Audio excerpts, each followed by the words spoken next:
A very good morning to you. Welcome to Breakfast Daily here on Channel 1 TV. I am Nanatifu Boateng. Special welcome to our first-time viewers. We like to give you a seat and urge you to sit, relax, and enjoy the show. Also, we'd like for you to know that it's interactive, and so we always want to hear from you. Send us your thoughts, your comments, and contributions. Our WhatsApp number is on your screens. Kindly drop a text via WhatsApp, or you can join our live feed on socials. That's Facebook and YouTube, where we're streaming live. Drop a comment there. Engage our post on Twitter and Instagram. Let us know what you think. Comment on them, like, and of course, subscribe. Now, when you go on TikTok rather, we have some exclusive video content for you there.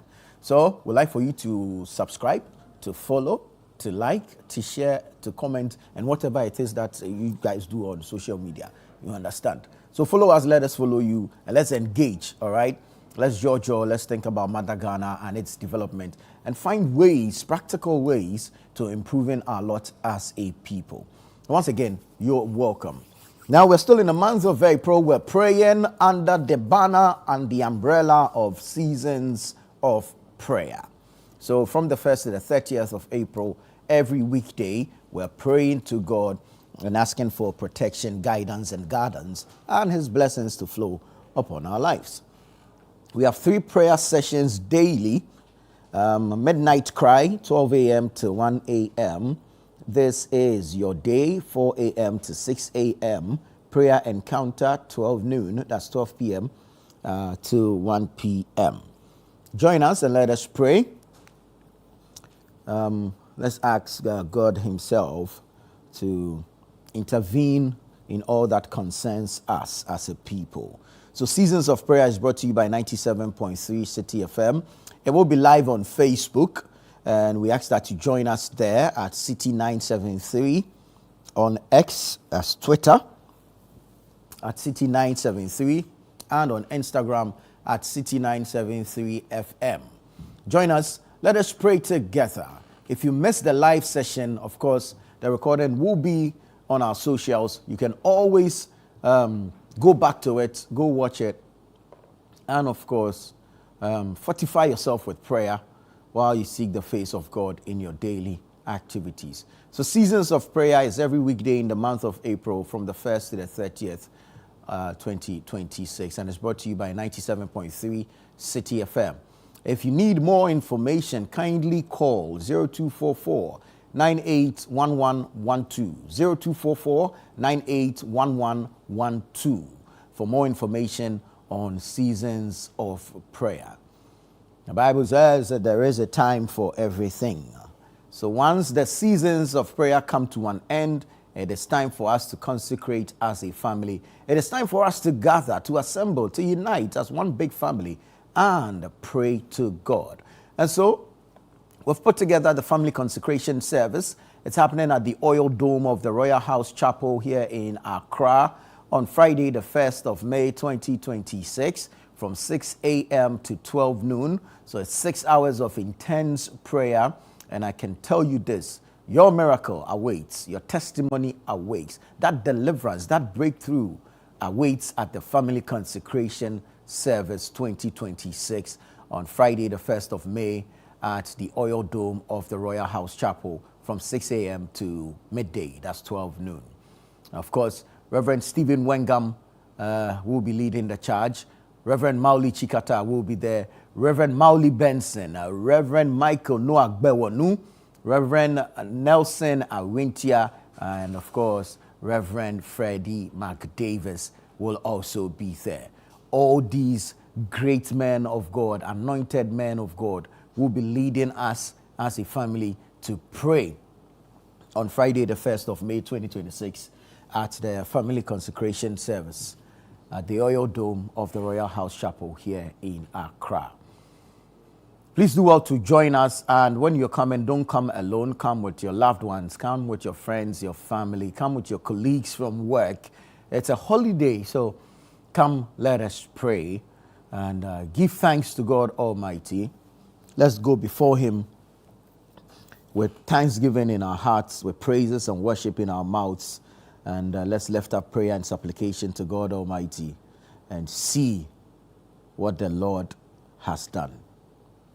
His promises are yea and amen. All you have to do is to trigger or provoke the blessings of God. And you can provoke these blessings through prayer and through your givings. So please come, let us meet as a family, let us pray together, let us assemble, and let's call on God to, He Himself, bless the leadership of this country with wisdom, bless us, of course, with the grace to strive on, and of course, protect us from evil pestilence that walketh in the daylight. So we meet on the 1st of May 2026 from 6 a.m. to 12 noon at the Oil Dome of the Royal House Chapel for the family consecration service, which is brought to you by 97.3 City FM and supported by Channel 1 Television. All right. Now today is Thursday and you already know what is happening on Channel 1 TV on Thursdays at 7:30 p.m. It is the Blanksons. We're showing the Blanksons today at 7:30 p.m. right here on Channel 1 Television. It is a Channel 1 TV production, Channel 1 TV original, and it captures all the drama in a typical Ghanaian family setting. So you don't want to miss it. Join us later tonight at 7:30 p.m. for the Blanksons. Of course, it captures everything that goes on in a typical Ghanaian family. So all the suspense, all the drama, all the emotions are captured in there. So from the parents to the children to the visitors, all of that and more on the Blanksons. So join us this evening at 7:30 p.m. for the Blanksons. And then we have some repeat slots for you if you're unable to join us this evening. So tomorrow, that's Friday, we'll do a repeat broadcast at 11:30 a.m. Saturday at 7 p.m., Sunday at 4:30 p.m., Tuesday 3 p.m., Wednesday 5:30 p.m. So Friday, Saturday, Sunday, Tuesday, Wednesday. It's only Monday that is left out. So we have repeat slots throughout the entire week. Join us for the Blanksons. Come and enjoy this wonderful TV drama series put together by Channel 1 Television. And of course, brought to you kind courtesy Nasco Electronics, Lazy Shito, Out Multi-Purpose Insecticide Spray, and Everpack. So I want to say thank you to Nasco Electronics, thank you to Lazy Shito, thank you to Out Multi-Purpose Insecticide Spray, and thank you to Everpack for helping us bring this wonderful drama series to the rest of the world. It's called The Blanksons, and it's a Channel 1 TV original, and we'd like for you to just sit back, relax, and enjoy. All right? So 7:30 p.m. tonight, please do make a date. Don't forget. Now, it's all excitement on TV nowadays because the World Cup is just around the corner, and we've put together this wonderful show. Listen, every team has a story, and every game begins with a journey. All right? So join us for World Cup Central here on Channel 1 Television every Friday from 3 p.m. to 4 p.m. as we bring you all the statistics, all the analysis, all the data, all the facts and figures behind the teams and their various showings at the world stage, the Mundial. And enjoy the fascinating stories of some individual players, how teams gel and connect on the pitch. You understand? And of course, some of the greats that have emerged out of World Cup stages, all captured right here in this 1 hour show on television. We call it World Cup Central, and your host is Gabby Ofair.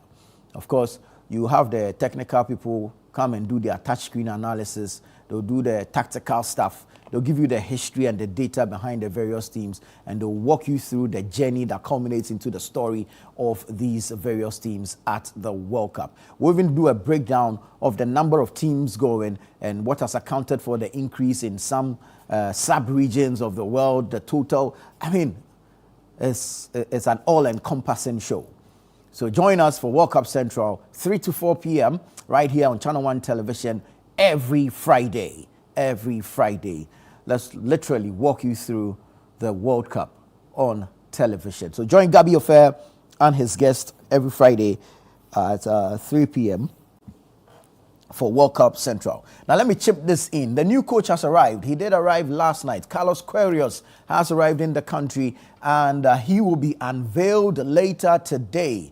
You can trust Channel 1 Television to be there with our cameras and bring you live proceedings from there. So please remember that at 1 p.m. there'll be a live showing of the unveiling of the new coach of the Black Stars, Carlos Queiroz, right here on Channel 1 Television. We look forward to seeing you. So please do make a date and let's all witness that unveiling, and then we can gauge the prospects of the team going into the World Cup. All right, we look forward to that right here on Channel 1 TV. All right, now as Ghanaians, we need to show our patriotism not only in our works but also in our doings, and this time in our eating. We're pushing the Made in Ghana rice campaign, and we've dubbed it Eat Ghana, Build Ghana. And we're asking that you show your commitment by eating Made in Ghana rice. We are urging you to, for once, relegate the foreign products and prioritize the local products. Let's eat Made in Ghana rice and let's help build our motherland. The more you eat Made in Ghana rice, the more you contribute to the sustenance of the Ghanaian economy and the livelihoods of our local farmers. So we're asking that you let your meal make a difference. Choose Ghana first. By doing so, you can taste the effort, taste Ghana.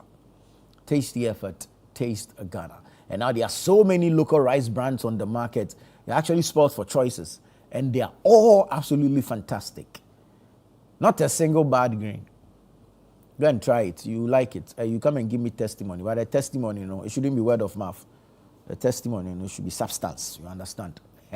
Bring me some Ghana rice. Let me to I suma small and then come and sit here and have energy to talk plenty for you to listen. You understand? So let your meal make a difference. Choose Ghana first. Taste the effort. Taste Ghana. Eat Ghana. Build Ghana. Eat fresh. Eat Ghana. Build the future. Fresh from our farms to your plate. Basically, that's what it is. So the Eat Ghana, Build Ghana campaign is brought to you by 97.3 City FM and Channel 1 TV in partnership with Agri Impact Limited, the MasterCard Foundation, the 24-Hour Economy and Accelerated Export Development Secretariat. Thank you to the MasterCard Foundation. Thank you to Agri Impact Limited. Thank you to the 24-Hour Economy and Accelerated Export Development Secretariat. I want to say thank you for pushing or helping us to push the Made in Ghana rice campaign. Don't forget, eat Ghana, build Ghana. While you're eating Ghana, go onto the Google Play Store and download the Channel 1 News Online app. Go onto the Google Play Store now, download the Channel 1 News Online app, install same on your device, and have access to the news. It is accurate, it is factual, it is relevant, it is timely, and that's where you can get it. Your one-stop shop. The only guarantee for accurate news is Channel 1 News Online app. So download it now, install same, and have access to the news. Now let's get into the newspapers this morning, and let's see what the dailies are reporting. Daily Graphic is here. Big story. Cabinet approves visa waiver for 3 countries. Cabinet approves visa waiver for 3 countries. And then you have Ghana unveils documentary register to preserve heritage. Victor Asante ends tenure as First Bank Ghana MD, takes up new role. Workplace HIV policy launched to improve healthcare access. Workplace HIV policy launched to improve healthcare access. Let me jump to the back page real quick. Ghana Cylinder replaces obsolete equipment for optimum production. Ghana Cylinder replaces obsolete equipment for optimum production. Christ the King School inaugurates solar power project. So all these and more in the Daily Graphic newspaper. Let's go to the Ghanaian Times. Ghanaian Times says Sakumono Ramsar site faces renewed encroachment. GRCC to demolish illegal structures. So the GRCC is the Greater Accra Regional Coordinating Council. Yesterday, the minister met with some MMDCEs, and these are some of the issues that came out. She says the intel they've picked is that there's renewed encroachment on the Sakumo Ramsar site, and so Yamutu, action they come. So if you are at the Sakumo Ramsar site doing illegal things, to be foretold is to be forewarned. All right. GIS, that's the Ghana Immigration Service, rescues 606 migrants, including 381 children in Kumasi crackdown. Court suspends NPA trial. OSP awaits stay of execution ruling.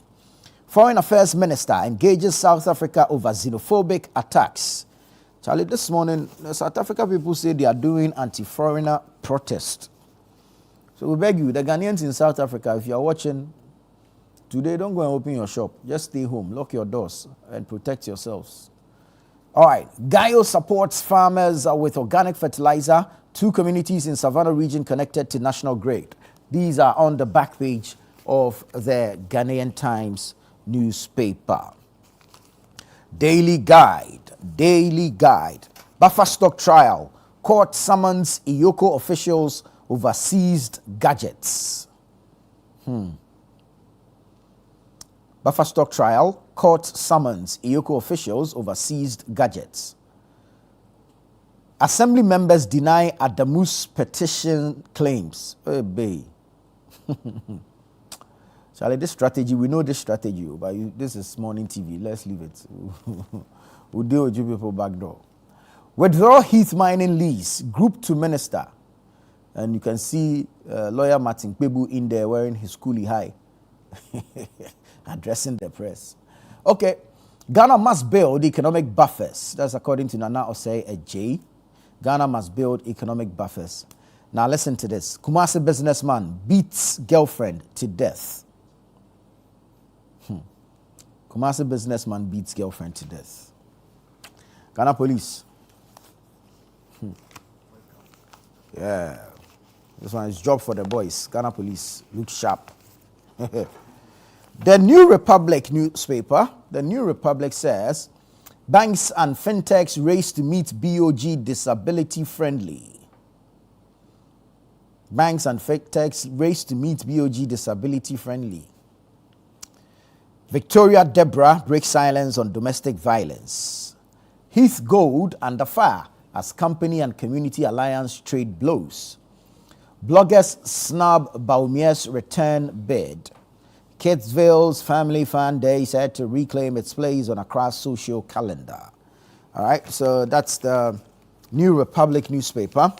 I'll take you to the Daybreak newspaper. Daybreak says, ICC APP integration with ECG and NEDCO begins in 10 districts.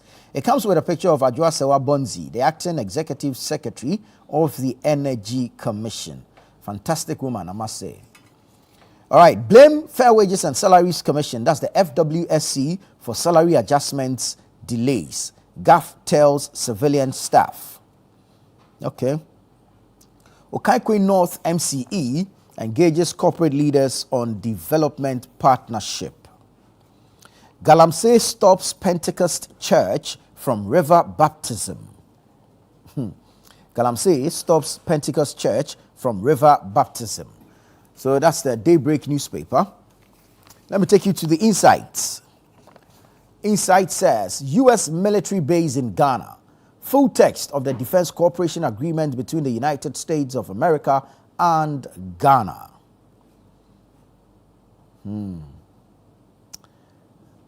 United States-Ghana Defense Cooperation under Ghana's Fourth Republic. Its implications on national security. So that's the Insight newspaper for this morning, Thursday, the 23rd day of April, 2026. Let's now go to what you call it, the Business and Financial Times. Business and Financial Times, BNFT. Ejumera and Nkukon Kitenkete jobs for the boys. This is a question.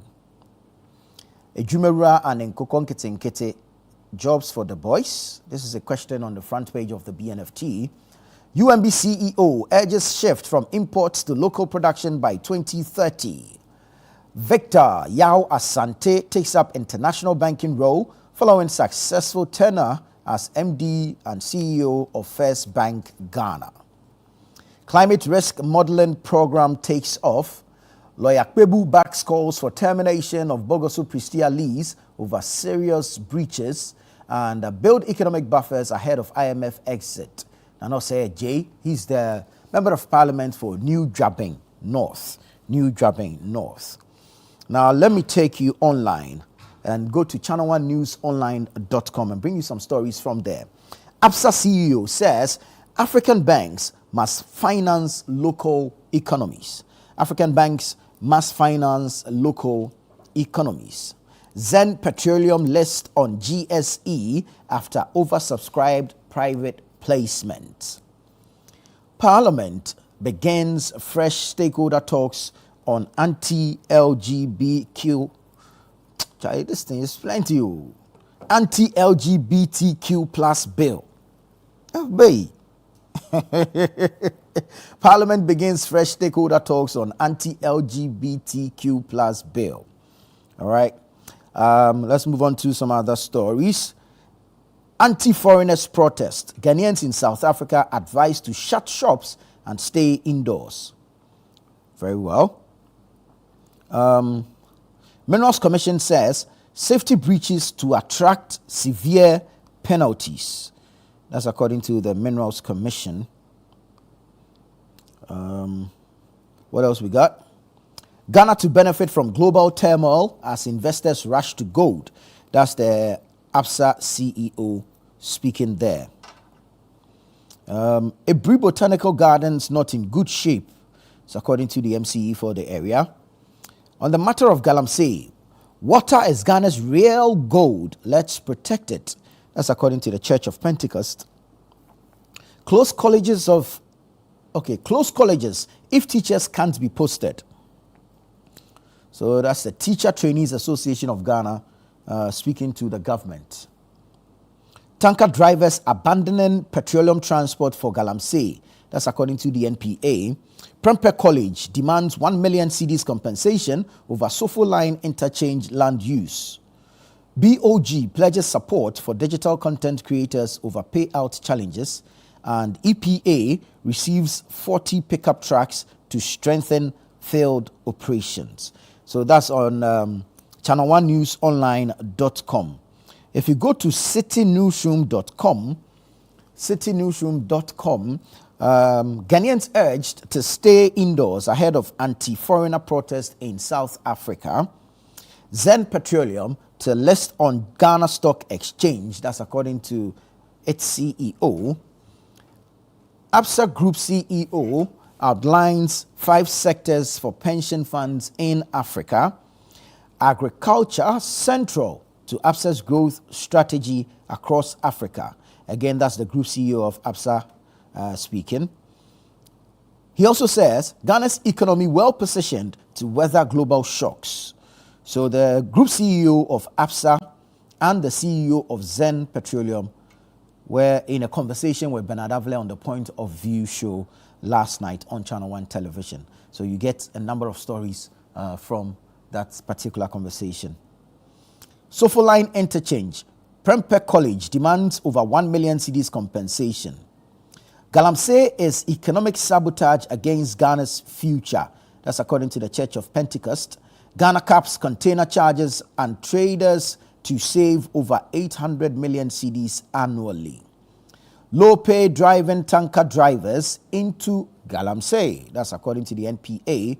And cut fuel to illegal miners now. Ghana Coalition Against Galamsey petitions NPA. So when you go online, citynewsroom.com as well as channel1newsonline.com, you get details of these stories and several others. Now there's a special birthday message. This is a legend that deserves to be celebrated. All right? So we're taking it upon ourselves to celebrate him this morning. And we want to say happy birthday to former Black Stars defender and 1978 AFCON winner, James Kuku Dadzi, who turns 72 years today. And from Channel 1 TV and City FM Sports Desk, we celebrate his remarkable legacy and contribution to Ghanaian football. We're wishing him a wonderful day and many, many more years ahead. James Kukudadzi, God bless you, and we wish you a happy, happy birthday. This is Breakfast Daily here on Channel 1 Television. We'll take a break here to return with a news review segment. Don't go away.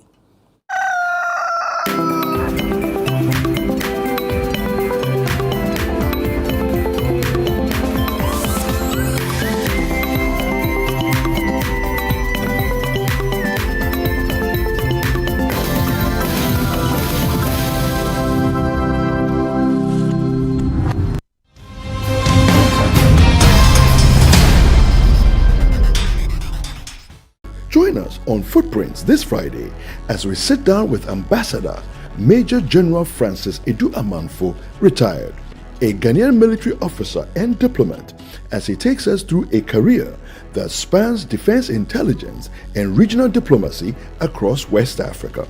President Kufuor has taken over and he has appointed General Hamidou. I know you heard the name. I know him very well. General Hamidou as his national security advisor. I know him. And then rumor had gone to them that, oh, it is Rollins who put me there, so I'm an NDC man. I will sabotage them. General Hamidou went to the president's office. They were there for about 30 minutes. Hey, what's happening? And I'm sitting out here. I entered. The president offered me a seat. I sat down. And when he raised his head, he asked me, which school did you attend? Then I said, I attended Prempeh College. Then he laughed. He did not ask me any more questions. All he said was that at that time I was a brigadier general. General, go back to your office and do your work. And that is how I continued to work in President Kufuor's administration. Prempeh College did the trick. Alumni. Footprints airs every Friday at 7 p.m. with a repeat on Sundays at 5:30 p.m. only on Channel 1 TV. In a world where digital media is taking over, one conversation is bringing the past, present, and future of media together. The Africa Media Bureau invites you to a one-day media convergence conference uniting faculties of media and communication studies, industry practitioners, regulators, and technology partners across Ghana. Theme: Media Convergence in Ghana, rethinking traditional media in a digital-first era. A bold conversation on how traditional media and digital technologies are transforming media practice and education. Date: 29 April 2026. Time: 8:30 a.m. to 5 p.m. Venue: La Palm Royal Beach Hotel, Accra. If you are a senior media practitioner, a CSO engaged in media advocacy, or a lecturer or trainer in media management, this conference is for you. WhatsApp 0503-332-375 to register. Be a part of the conversation shaping the future of media. The Africa Media Bureau One-Day Media Convergence Conference is powered by the Africa Media Bureau in association with the School of Information and Communication Studies, University of Ghana, Legon, and it's proudly sponsored by MTN, Haptel, Margins Group, and GCB Bank. The Africa Media Bureau One-Day Media Convergence Conference, connecting minds, transforming media.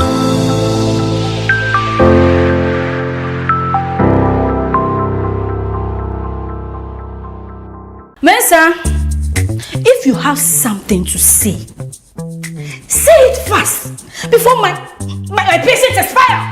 Hey, why you shout? Make I tell you, Akwili. You see how people they treat pregnant women? If you born when you don't get man for your side, make I tell you, Charlie, your market value they drop faster than tomato prices after harvest too. So if for Tanaku, make I help you. Mensa, so far, all that you have said is pure nonsense. Garnish with confidence. Listen to me carefully, young lady. I am not your boyfriend, and you will never use the word "our" when it comes to you and I in this house. But what will I say me when it was you and I who opened this factory inside me? Production has already started, sir. what's your real reason for coming to this house? To destroy me? How can I destroy the father of my unborn child? That's bad, man. Actually, What? The Blanksons airs every Thursday at 7:30 p.m. and is sponsored by Alt Insecticide, Nasco Electronics, Lizzie Shittle, and Everpack on Channel 1 TV. The vibe is too much.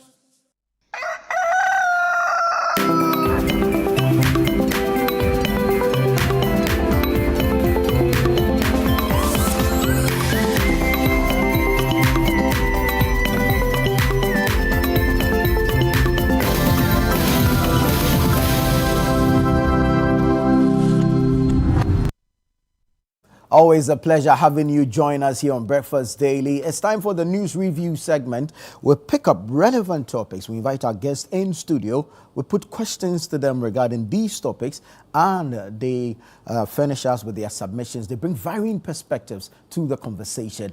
I would like for you to do same. Join us with what you think, what you make of the topics themselves, and the submissions that will be made by our guest on the show. Our WhatsApp number is down there on your screens. Send us your thoughts. Let us know what your position is on these matters.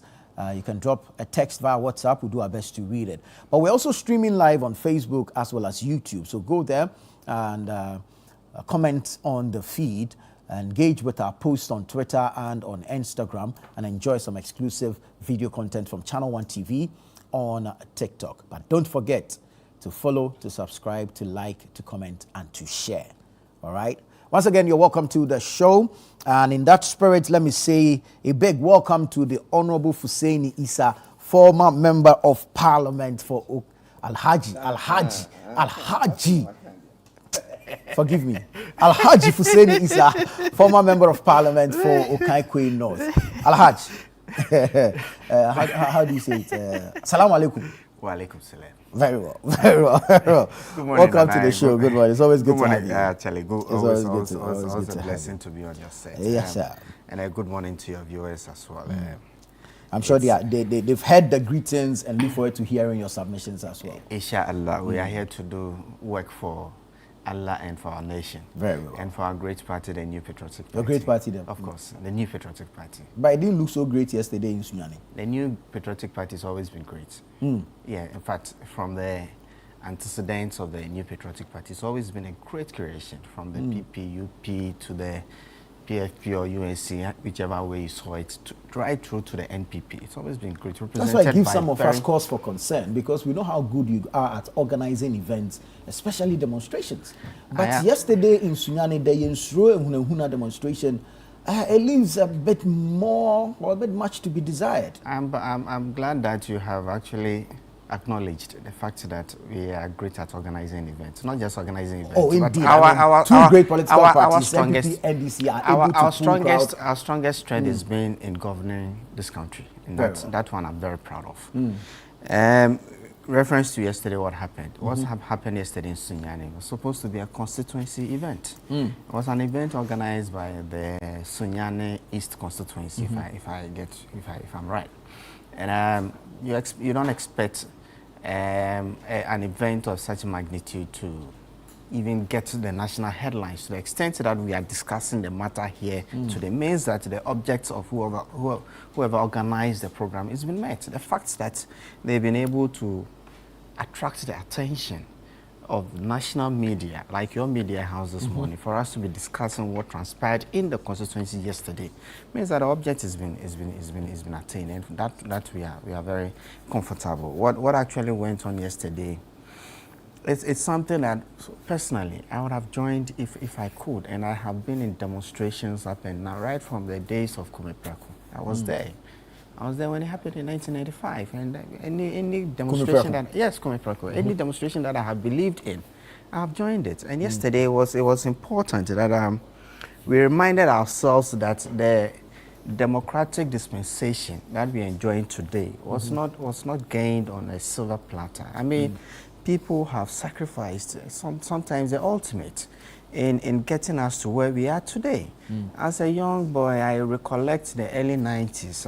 In my sixth form days, in my O-level days in Presec, I had a privilege of buying the Free Press and the Chronicle for my housemaster then.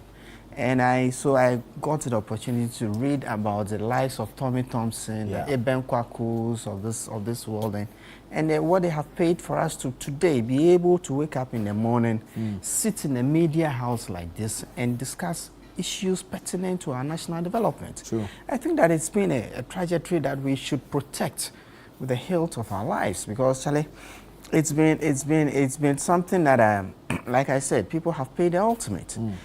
Along the line, we've seen the decriminalization of speech. We've seen the expelling of the criminal libel law and all of that, where we are today. Under the presidency of Nana Addo Dankwa Akufo-Addo, a lot of these things happened, and sometimes you blink and you just move on.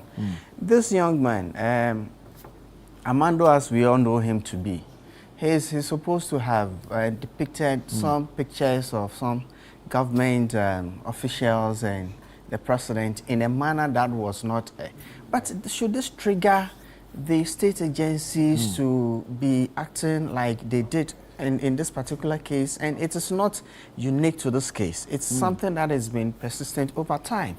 In fact, in this current dispensation, we have seen state agencies, including Yoko and the likes, you've seen iron-fisted and sometimes going even beyond their mandate to use bail conditions to threaten people and all of that. But you see, the Constitution that we all have all agreed that we've all assigned to, right, guarantees that freedom to all of us as Ghanaians. In Chapter 5, a lot of liberties and freedoms are described, particularly Article 21. Goes on to say that, look, freedom of speech, freedom of media. That is why this morning I can come and sit here and actually profess my views on some of these national issues. It's been long in coming. In the early 90s, when we started this democratic dispensation, my senior here, we had only GBC. I mean, at the time, the media was not this liberal. The news sources were one, the newspapers were, I mean, technology is moved, the world is moved on, but we have also advanced and we are here. Look, I could go back and state a lot of incidents under the NPP that did not attract any such attention either from security or any state agency at all, because we didn't see it as being something important to spend our scarce state resources on. I could refer to you. In fact, this morning I just remembered. You recollect the current communication or the information. The Minister of State in charge of information at the presidency. Communication. Honorable Felix Ofosu Kwache. I could recollect a while ago when he sat on national TV describing the elements of the then candidate Nana Addo Dankwa Akufo-Addo. Nobody, I mean, the NDC was empowered. We came to power 8 years, nobody held him to any. He said things that he himself knew were lies. Nobody, well, he's not here to defend himself. So the video about. If you doubt, I could go and extract the video. If you promise to play the video, I will give you the video for you to. I am saying it. I am saying it. So he should hold me. If he thinks it's a lie, he should hold me. And many of such things happened under the presidency of Nana Addo Dankwa Akufo-Addo. We've had in this country cartoonists, Akosia, being popular. I mean, depicting the president in certain very bad what I foreseen it will not do. But if he decides to do that and he thinks that it's in pursuant to the freedoms guaranteed by the Constitution, so be it. I will not do it. But if he thinks he should do it. So what has changed now? Let me not catch you. Let's just say good morning and welcome to the Honorable Nilante Vanderpoy, National Coordinator for the District Road Improvement Program, DRIP. Honorable, good morning, welcome. Thanks for joining us. Very well, thank you. It's good to see you. Good morning. Good morning. I came to funeral your conscience. I didn't see you. Oh, I lost one of my aunties. Oh yeah. Aja Kolebu. Achimota. No, I can't be no. Oh, but like a bed. Okay, I'm on the other side of the road. Yes. But Abeka is still my home. Because I thought it is closer to the Zombo, so you stay with it. Well, very well. Let's have you up with your submission. See, what is changed now? What is changed now? Now you get state agencies accused, even when people are being investigated, they are put on some sort of very unreasonable bail conditions, where you have to have a property in your own name before you are granted bail. Where are all these things coming from? You know, with all these issues you've had with, and I say you, hitherto it was never like that. NPP, what you are the Constitution to mention one illegality that has been perpetuated.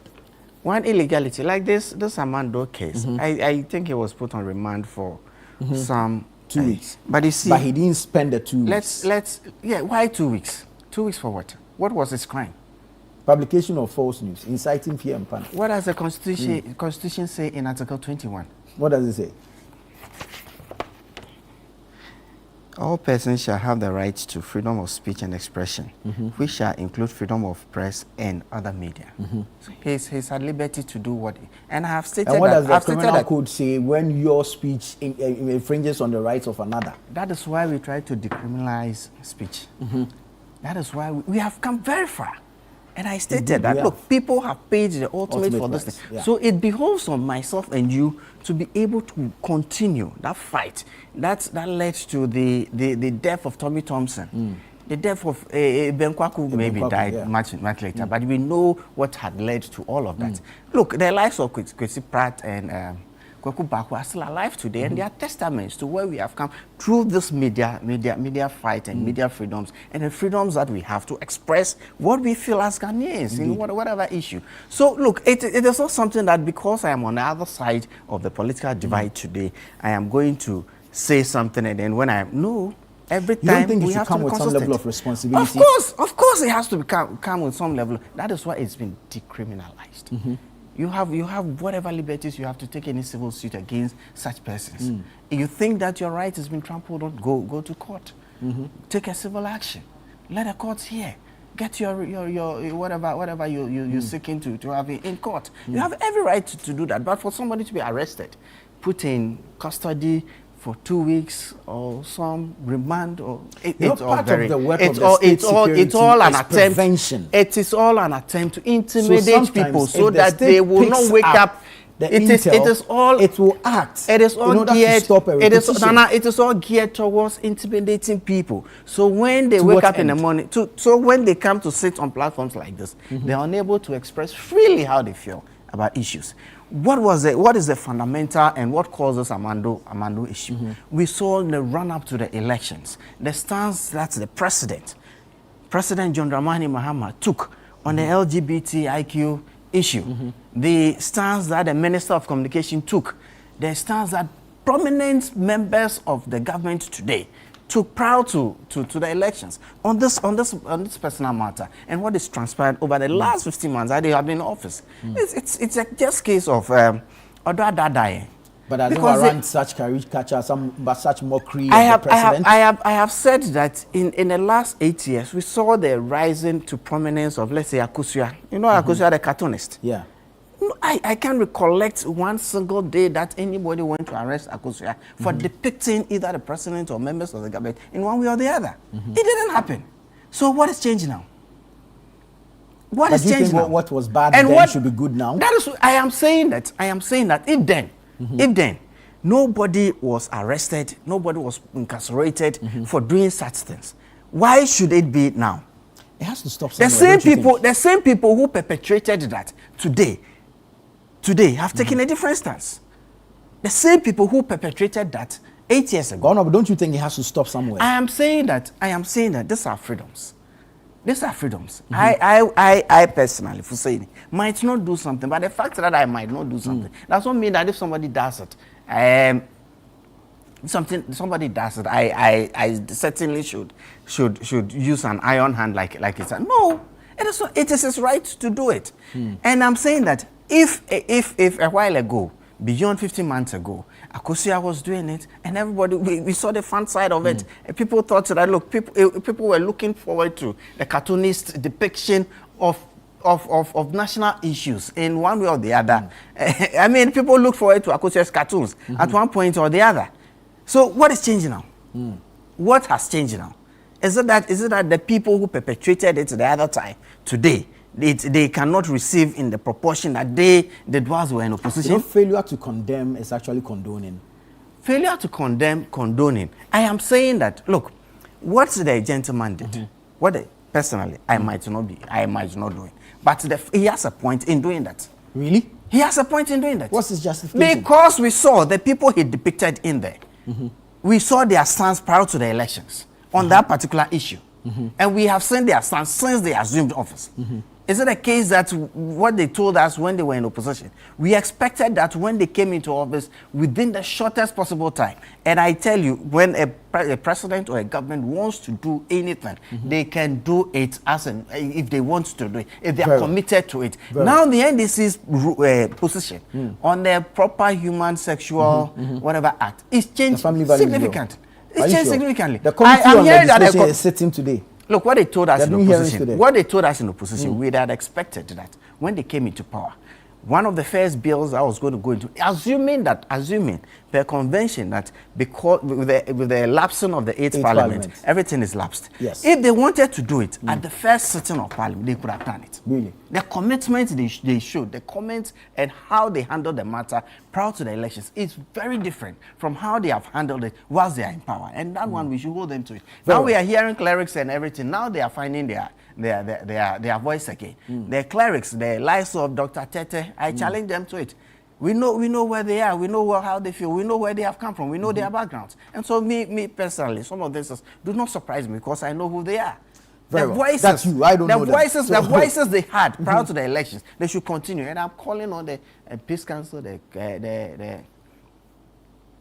Islamic, the Chief Imam and all of that to find their voices on this matter. Let me hear from Honorable Van der Poy on what the MPP terms at, if like, an alleged abuse of state authority to intimidate, to curtail free speech. Well, let me say good morning to our viewers once again, and let me say this. Honorable Fuseni Issa has been sitting on television and radio for years now. He's been making scathing remarks on government policy and programs, and no one has ever arrested him. That is one. 2, Honorable Fuseni Issa sitting here. You've been boxed. Honorable Fuseni Issa sitting here says that he will not do those rights are here. He will not do what some of these people I said I might have have done. done. He will not do it I said because I of what? His training and his background. I know him. He comes from a home. And where he comes from, in our culture and our tradition, they will tell you children and young men don't speak this way. There is no country whose laws are not situated within its cultural and traditional environment. And as such, certain things that you are not allowed to do, you are not permitted to do, either by law, by sanction, or by regulation. You get me? Where I grew up, I'm not allowed to look at someone who is older than me and insult the person. Never. I'm not trained to use words that are not permitted within my household on anyone outside my walls. So if we live in a country where we're supposed to set examples for our young men and women to follow, then we must be responsible in the way we talk and behave. 2, the fact that you have rights doesn't mean that you can go out there and just do what you want. You get me? Let me say this. Fuseni says that under the MPP, people sell worse things and they were never touched. I want to remind him. Does he know Manebo Amabende? Do you know Manebo Amabende? No. You don't know? He went to jail. No. He was in jail for 6 months. On a civil or a criminal matter? He made comments on radio. And was it the question is on the civil or the criminal matter? I'm saying he made comments on radio. Do you know Bobby Ansah? I've heard his name, but I don't know. Thank you. I'm happy you have heard his name. At least you have heard of Sami Jemfitu. Oh, you didn't hear of Sami Jemfitu? No, I didn't. What about Erica J? I know him. You know him? Do you know he was arrested and sent to court? I can't. The problem is distance when they happen. The arrest, I don't think that anywhere any of the people that you are mentioning was incarcerated for 2 weeks. I'm there. Omani spent 6 months. And did he go to jail? I don't know that he went to jail for 6 months. I'm telling you. And the question then is that was it on a criminal or a civil matter? It was on issues bordering on free speech. As you said, that people have the right to say whatever they want to say. So somebody can just get up in your constituency. I'm saying, I know the constitutional provision, but I'm saying that in your constituency, because of freedom of speech, somebody can just get up tomorrow say Hussein Issa is a thief. Yesterday, and then you are.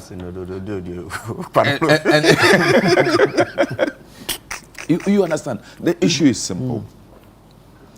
Under the Nana Akufo-Addo regime, the MPP brought to Parliament a bill that we ended up passing on cyber security, cyber bullying, and spreading of false information.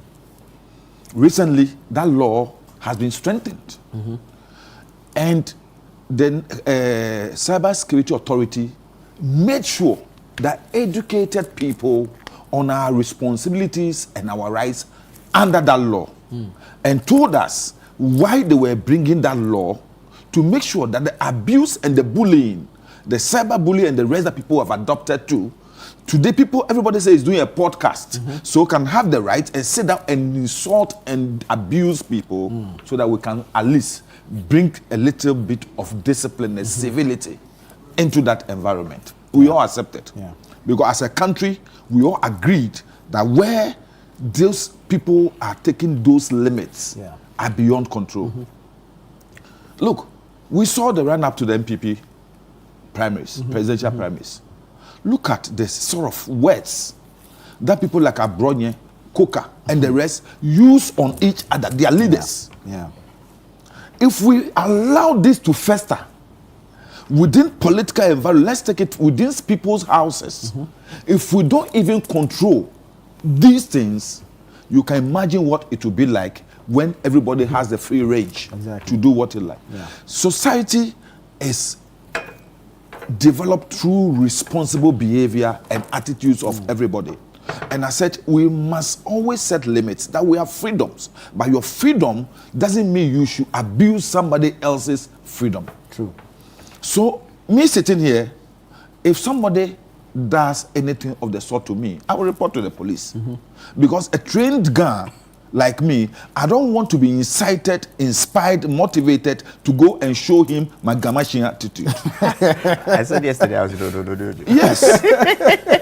So the police will be the best place for me to do. To go to and report to the police to take action.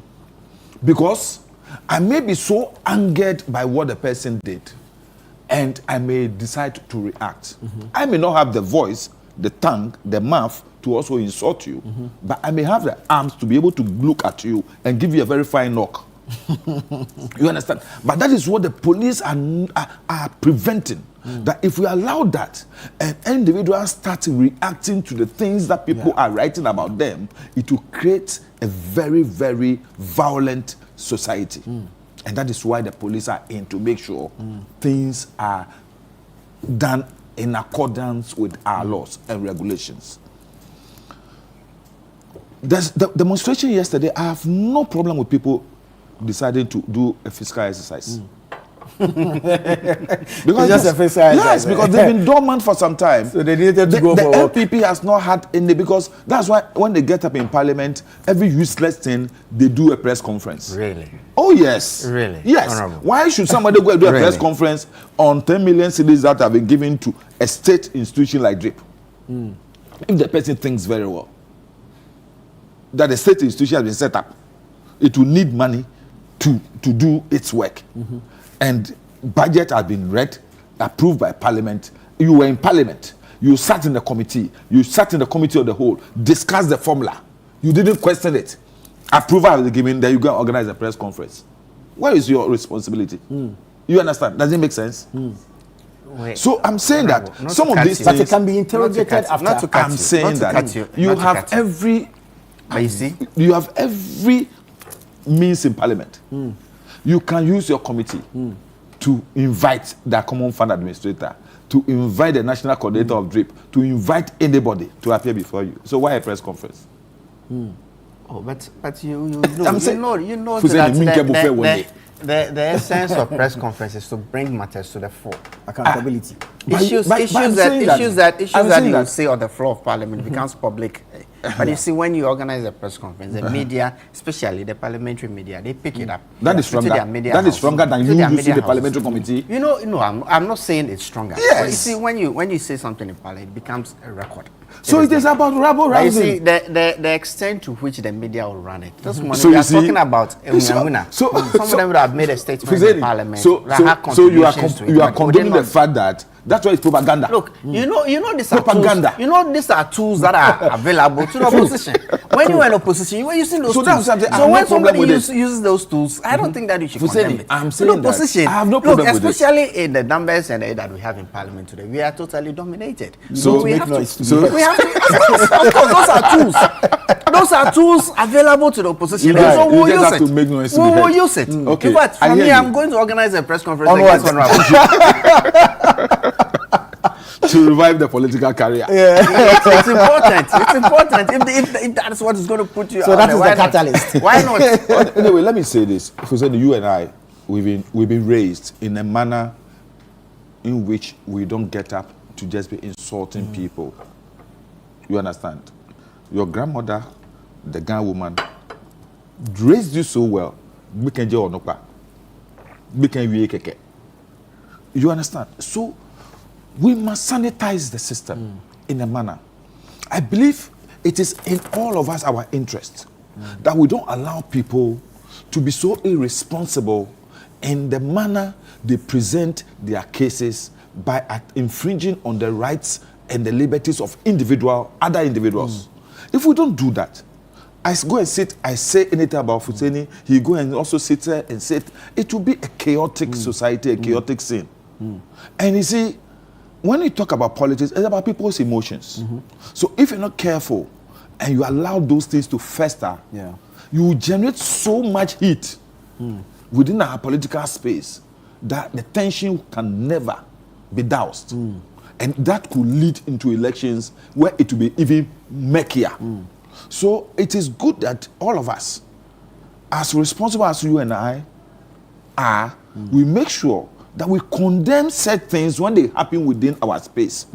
I remember very well, leading up to the MPP election, primaries once again, senior members of the party, like Nyauta Maklo, say that, is the party not having... Sorry, is Nyao a member of the NPP? Are you asking me? He's a founding member of your party. Oh, Has he resigned? You said you have suspended Has him. he resigned? We said we have suspended. You said you have suspended him. No. Let's put this in. No, not me. proper I'm not the one. perspective. Let me finish. But I'm telling you, when you clarify. mention his name, then I have to clarify. Right. He has been suspended from the party. Suspended, but he's a member. The party. So he's not being expelled. He's on suspension. So he remains a member. But you see, then again, the NDC likes to. I'm sure the next thing he's going to say is going to describe him as a leading member of the party. That's what they do. He's a founding member of your party. Come on. Is he not? Come on. I have not said so. Okay. Well, then let Honorable Van But let me declare him. He's my mom's posited. cousin, so I have some proximity to him. You see, it's like you that. see. So But he's your uncle. Then let's don't let's go about it. So he posited that the party must use its internal mechanism to make sure they, at least bring some discipline in the manner people are throwing, such bad language at each other, even within the. So it's like a family, and a member of the family worried about the way people were abusing others. How do you imagine, even within the political party, within one family, if we should allow this to continue, and then now people will throw those things at opponents, and those opponents will also react in the same manner or form, or sometimes press together, shaking together, and press down and overflowing. Running over. We must be careful. Look, sometimes when I sit down today and I look at the language that comes from people, in politics, because of politics. I'm telling you, Nana, it's one of the reasons why I have left. Because the game is becoming too dirty, and some of us. Honorable, you see, in as much as I agree with what you said, don't you think sometimes the kind of force we bring to deal with some of these issues, give it unnecessary attention? Sometimes we actually tend to create heroes out of some of these people. I agree. This guy, for example, may not have been known. Perhaps whatever he did may not have come to the limelight. But I agree. If we treat it with such, I agree. You see, constituency communication officer. Until now, aspiring to be a regional. Until now, who would have? So now you've given him political capital. That is the issue, and I agree with you that sometimes we use, let me say, the sledgehammer to kill the ant. Sometimes I will agree, but you see, the way I am not here to prescribe for the state security agencies how to handle some of these things, and I've said, I remember very well. When I was arrested, one of the things Dambuche said, the statement Dambuche made, and I will refer to him. Oh, Senior Dan, it's a long time. He said, you are rather making Inland Tivanapoe popular. Because what you have done, the arrest, the number of police and soldiers you sent to his house, is not commensurate with the crime you are accusing him of. And yes, it helped me. It really helped me. It enhanced my political, image. So sometimes I agree, but I'm saying that we are not here to prescribe for the security agencies what to do, and we are not here to determine for a judge who a case like that is brought before him, how he should exercise his authority and his mandate when it comes to prescribing what sort of punishment in a case like that. I agree. For example, I criticized when Omanibama was sentenced to 6 months. I criticized it. I don't think it was fair. Look, I don't think that it was fair for Mugabe and some other people to go to jail. On the Muntie 3 to go to jail whilst Kennedy Apon walked free. When the things he said about the judge was even worse than what... Now what the Muntie 3 said about the Chief Justice. What I'm saying is that a judge is that they were going to rape the Chief Justice. So you were bringing in issues. The Muntie 3, what they said. So you think that was justifiable? The same. Those were not their words. It was how it was interpreted. What was their words? Marry. They were going to what? They were going to marry. No, those were not the words. Those were their words. Those were not the words. If you now, those were not the words. No. If you elevate the discussion, they did not say explicitly. Those were not the words. I'm saying that if Fuseni elevates the discussion to personalities, then I will say, Baba Rahman, Armando, okay, as they call him, the Sunyani guy, Abubakar Yakubu. Sunyani guy did not say anything about you, Nana. No. You understand? Didn't say it about you, Isa, nor me. He attacked the president. So it doesn't matter who a thing is said about. You know I don't want to look. I don't want to look at. Fine. I don't want to look at. It just played in my head. No, I don't want to look the at the advanced form of cancer, prostate cancer that Nanado had, and all of that. What didn't you post about Professor Mills? What was it meant? What did you post about Professor Mills? It's the comparisons, the equalization. That's why I'm saying that. That's why I'm saying that. If yesterday somebody was at liberty to say those things and nobody followed him with a sledgehammer, that conclusion of yours is wrong. What is happening today? It should end or it should stop somewhere. That conclusion of yours. And I'm saying that. I am saying that in stopping it, you are at liberty to take a civil action. How? And not to get the police. Look, this gentleman was per the original invitation, was invited to the regional police. Yeah. He went there only to be told that no, you were supposed to have been in Accra. But they didn't. Yeah, because it's committed a cyber crime. From Sunyani to Accra. What's the fanfare for? What for the? You think that your liberty is trampled upon your rights? The Constitution guarantees your right just as mine. Is it the first time somebody has committed a crime in one jurisdiction and brought to another jurisdiction? It is not. I am saying that if the president thought that his liberties is being infringed, the president has not spoken on this. The minister. There was also a minister. Did the minister make a who was the complaint? complainant on? Who was the complainant? The police. It's the state that took Cyber action. Security Authority. So why has the rights. couldn't they have taken Read the a law. civil action? Read the law. Is They it have a the crime? rights. Is it a crime? Yes. Can Under the the state Cyber not Security law. intervene to prevent a recurrence? Under the Cyber Security law. States prevent a recurrence. There are other plenty instances. Plenty instances that happen in But the two last wrongs 8 don't years. make right. That is what I'm saying. That That is is what I'm saying. that is what I'm saying. That that's what a gentleman did was akin to Akosua, who became popular. In a just then what you are saying, then people like Kwesi cartoonist. Yanka and the rest should not be. They should not be working. They should not be working. Tilapia is that guy I was trying to remember. They should not be working. Yes, if they were treated like the way this Armando guy is being treated. No, I'm you see, sure that their profession would have died long ago. Long ago. And like you're saying, those you and I, we were in. If Tilapia and Akosia's it was the same thing that was used to arrest people like Sami Defi and the rest. Pharaoh. So let's come to some terms here.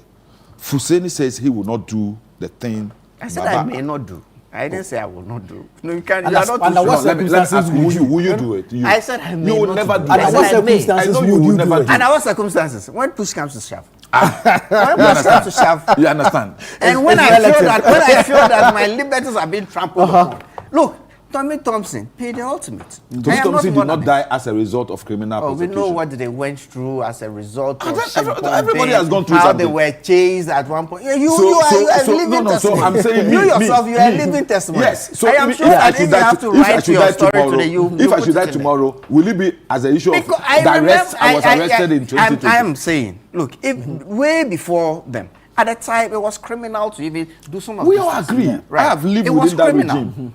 It was criminal, and they went through all of that until we had opportunity in 2001 when Nanado, as the Attorney General, decriminalized free speech. And so we have come very far. And I'm saying that these people, they had to pay the ultimate. Criminal libel. At the time, criminal libel has been like within our criminal libel has been within our law since the days of Nkrumah. In this very country. Since the days of Nkrumah. And now, yes. It has to stop somewhere. Let us agree. I agree that we have to sanitize. I agree Mm-hmm. that we have to sanitize the whole media landscape. I agree that we don't have to take the liberties we are enjoying today for granted. Right. But what I'm saying is that the way state agencies in recent times have handled some of these issues cannot be said to be normal. Because you have intentionally become oblivious to what happened under your regime. In recent times, we have seen people people have gone to jail. Being invited for investigations, and they are told that as part of your bail conditions, you have to bring a property in your personal. What if I don't have a property in my personal name? Where did these conditions come from? The state agencies are using some of this is the judiciary state agency. Look, discretion. Oh, I'm talking Yoko and discretion. Yoko and. They do that in investigative. No, because for what? What they are investigating you go to you for? And you are told that the bail conditions. They look at the magnitude of the alleged crime. Come on. Yes. No. So where is the They are legality using here? the bail condition. Look, recently we had a case of our former chairman, Freddie Blay, in a land case somewhere in Ebri. Yes. And if you look at the stature of Freddie Blay, his age, his condition, and all of that, for the land and even the value of the land, and for him to be put in remand for 2 weeks in I think it was a district or even a circuit court. I mean, you cannot measure and you don't understand. Was he a flight risk? Is he going to run? Is it a case that when did he appear in court? When you're looking was he for going to court? He was what? But subsequently, it was very so obvious a warrant that was issued for his arrest? A warrant was issued when the initial summons, there were no initial summons.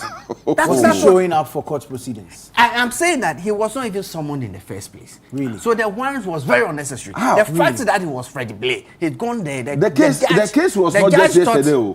It has been a case that has been fought. I am saying obviously, subsequently, it came to fore that there were no initial summons inviting him to come to court, so that he did not. And even if he did, Freddie Blay, are you saying that is he a flight risk? Is it a case that you're looking for him, you can't get him? Should the law treat him differently? This is what I am not saying that. I am not saying the law should treat him differently. But I'm saying that he is not. Why do people need bail conditions? flight risk, maybe he will not show up in court and all of that. But for somebody like him, to protect him. For somebody like him, for somebody like we're him, in this country. for somebody When like a Freddie whole Gray, deputy general secretary of a party, because of his pronouncement, was he not detained for days? for 2 weeks. I'm saying No, for but days. to be fair, Remand but for to be 2 fair, weeks. but to be fair, I am saying that the bill was the remand state was for 2 weeks, agencies but are he did not heavy-handed. spend 2 weeks on remand. He The did not spend remand, 2 weeks. no, on record, I think on the second day. on record. No, he had to appeal to the. They had to go back to court. yes, But yes, the yes, initial yes. decision was that he 2 should be weeks. put in remand for 2 weeks. Yes. So that is what we are addressing. He had to go back to court to appeal against that. Yes, that's what there's. Which he has there's, the right to. There's He has that a right to. appellate He has, regime. but the fact that the judge, in the initial stage, looking at the magnitude of the case, it's a land matter. It's a land matter. How many Very of well. us don't have land Very matters well. in this country? Very well. Let's move on. There's a message here. Ghana has grown its democracy over time. We must now live by those democratic values, move beyond our past, and demonstrate to the world the strength of our democracy. That's one there. Nana, I was genuinely surprised by the love the Honorable MP for Sisala West showed me on my birthday yesterday. He took the time to call me personally and wish me well. It was a memorable moment I will cherish forever. God richly bless him. As for you, Nana and Kamal, I've stored your Thanksgiving in my drawer. This is Aminu from Nsawam. So he's a regular texter on the show. Yesterday was his birthday. He texted in and said that we should shake his mumu. And fortunately for him, Honorable Suparu was here. MP for Sisala was Deputy Communication Minister. So Honorable took it upon himself to shake him. Oh, okay. So he's expressing Thanksgiving. Suparu, thank you. Yeah, on behalf of all of us. Next time, shake me too. He did it on behalf of all of us. You, Abidu, you know me sitting I'm a pensioner here. now, Me so myself, why you I need to shake be me, shaking. it's You understand? So that Thanksgiving you are keeping in your Thanksgiving you are keeping in your drawer. Release the Thanksgiving. All right, well, you know it's off season now. Opposition woes. Opposition woes. There's a worrying issue in South Africa, xenophobic attacks. In fact, today there's some anti-foreigner protest ongoing. Our Foreign Affairs Ministry has had cause to intervene and to engage. And currently we are demanding probes into some incidents in the country. Oh no, but this is not new, but it looks like it's quite persistent in South Africa. What could be the actual issue? It's unfortunate. It's unfortunate when we're talking about Africa integration, when we're talking about uniting Africa and trying to see that we can break barriers as far as trade is concerned, that we should be hearing such xenophobic tendencies within the borders and within our jurisdiction. In fact, this is a continent that has rather opened up for our brothers and sisters within the diaspora to be coming back. And as such, when you get to situations like this and they feel that it will get to a time when they will be discriminated upon and attacked, it's worrisome. When I saw the videos, I was touched because about 4 years ago it happened. And you see, these things could open up reprisal attacks. True. For example, Ghana has been a home to a lot of South Africans since the fight against apartheid rule. We even instituted an institution here to afford education to many South Africans. We have a lot of South African setups, industrial and establishments within this country. And South Africans have enjoyed life in Ghana. The same Nigeria and other parts of Africa. And at this point in time, I'm happy that even in Ghana, we have Nigerians now who sleep in Ghana and go to work in the morning in Nigeria and return back to sleep as if they are part of the country. And we have Ghanaians who have lived in Nigeria so much that they see themselves more as Nigerians even than Ghanaians. My elder brother, Alhaji Ahmed Vanderpoel, is an example.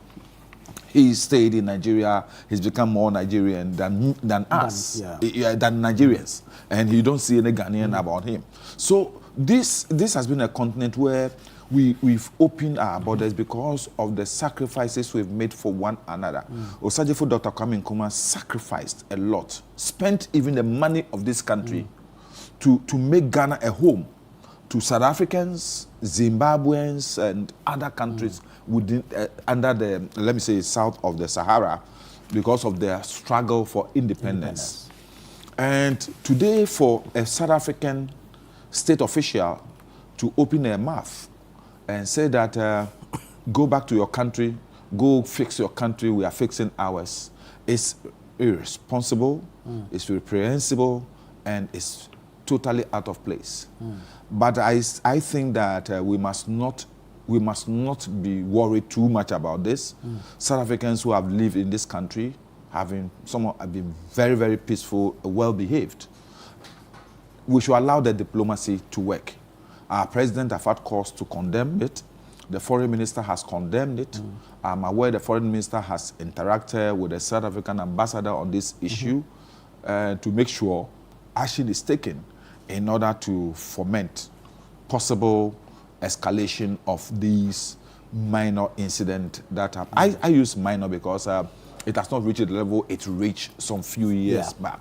And I think that Ghanaians, Nigerians, and other African countries should just dismiss that over exuberant state official in the way and manner she behaved.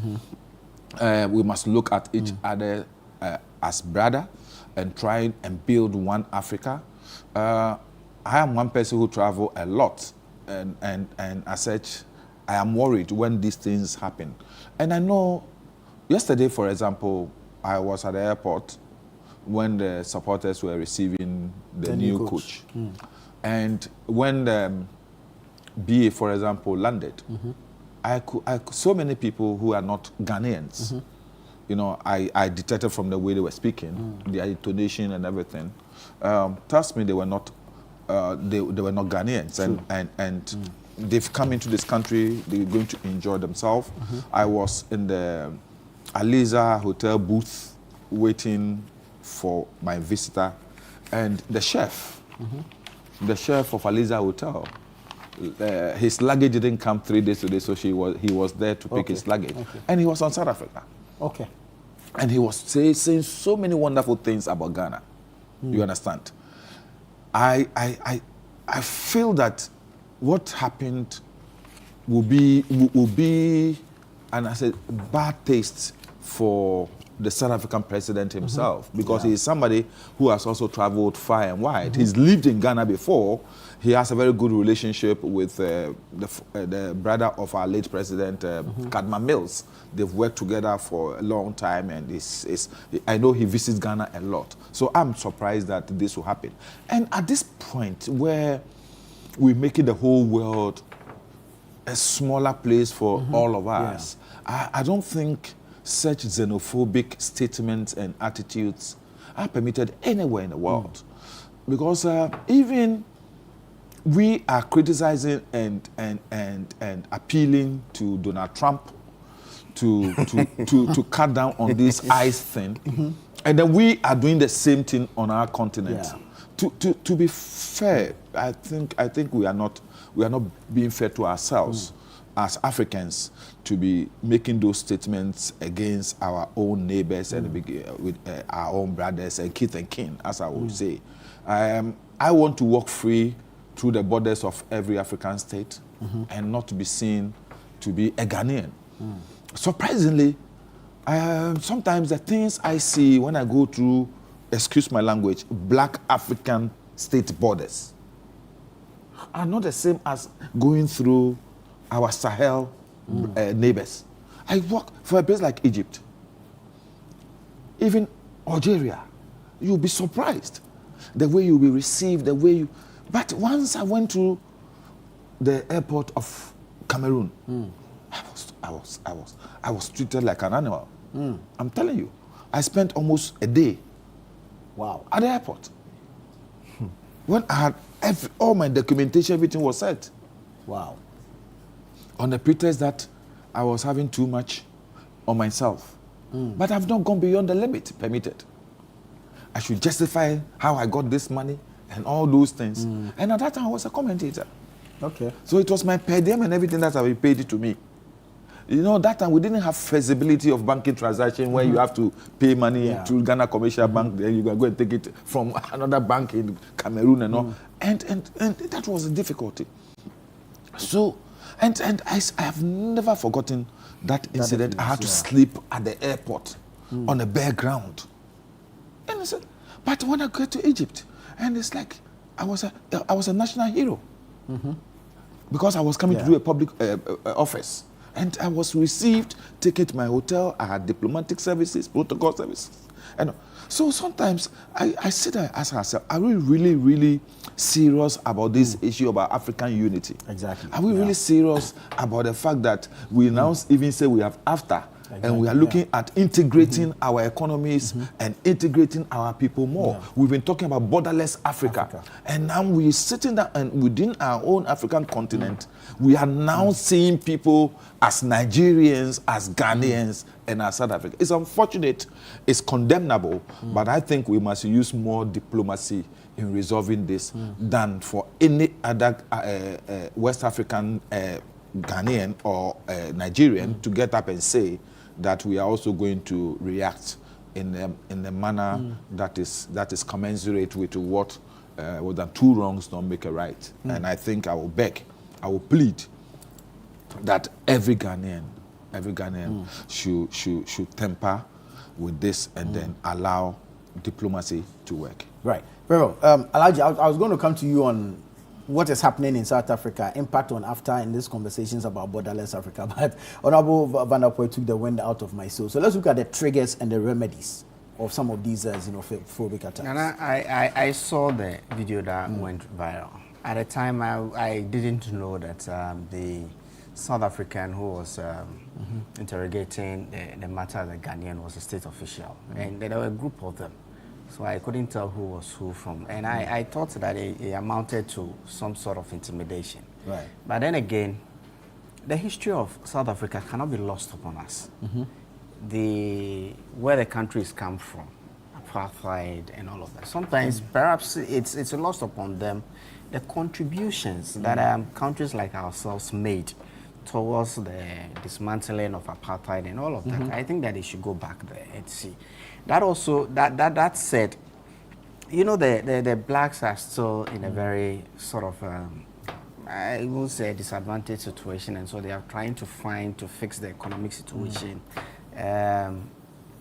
inequalities in the situation, unemployment and all of that. And so, time and again, it's also very common that they find fellow blacks or fellow Africans as the target.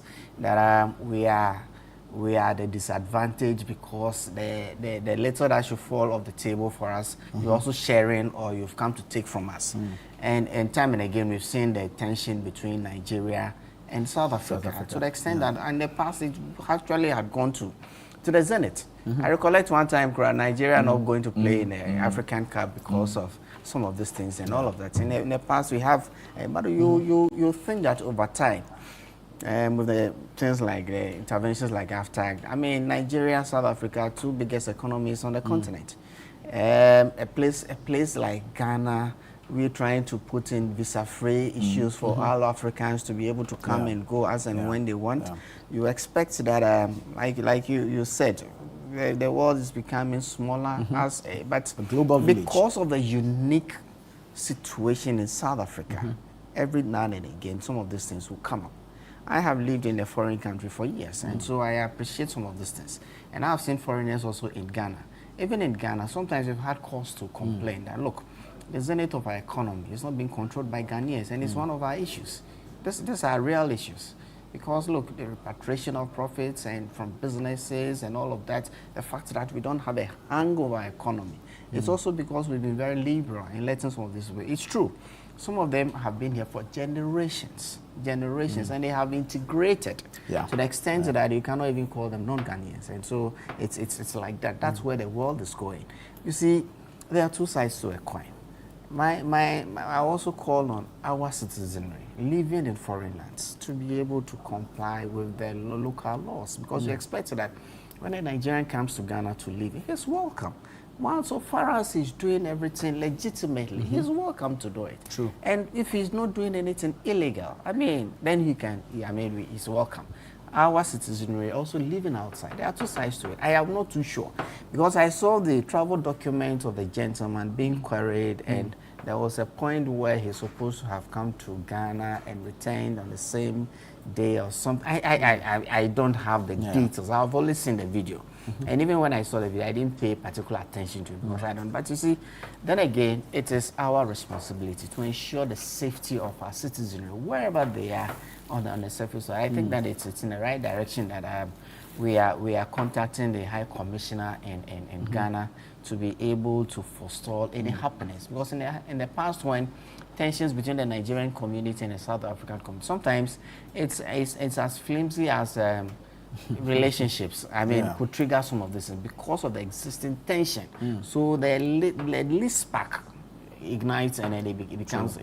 So we should also be careful. And I'm also happy that we have issued a travel warning to Ghanaians living there to look out for their safety and all of that. Look, if you've been to South Africa before, a place like Joburg, I used to go there very often because of the company I used to work with. See, when you travel there on business, my company then, Databank, there were situations. Look, the company did provide transport for you from your hotel to the office and back.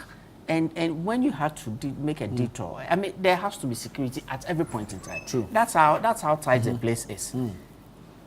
That's how tight the place is. And so if you live in such a place, you know what to watch out for and all of that. Because it's not an easy thing. I know people are out there, for one reason or the other, they think that there are some opportunities or something that they have to look for. But people should be responsible for their personal safety. Right. They should abide by the local laws.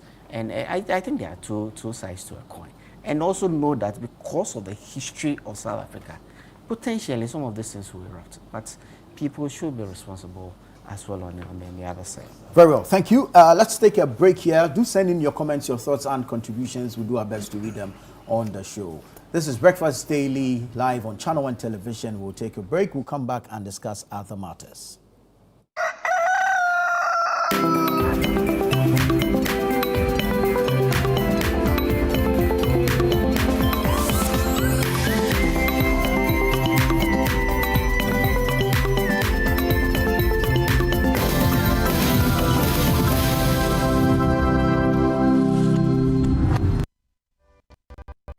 My line of work, a confident smile is everything. Kale Charcoal Toothpaste keeps me on top of my game and ensures my smile is always radiant and bright.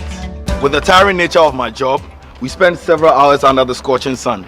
To keep our teeth white and our breath fresh all the time, we use none other than Kale Charcoal Toothpaste. Kale Charcoal Toothpaste. You're on a Kessie and in a kit one. Samayo Kendini, a who be here, Semetra Sapapadia to a mammy man for Kale Charcoal's natural ingredients, and a bomb is so buying, a man is swing, Nesasu Mama Hoto so a will beg you. Kale Charcoal Toothpaste. Choose Kale Charcoal Toothpaste for anti-cavity, whiter teeth, and fresher breath all day. Available in 80 gram and 150 gram. Grab yours today. Kale, happy smile.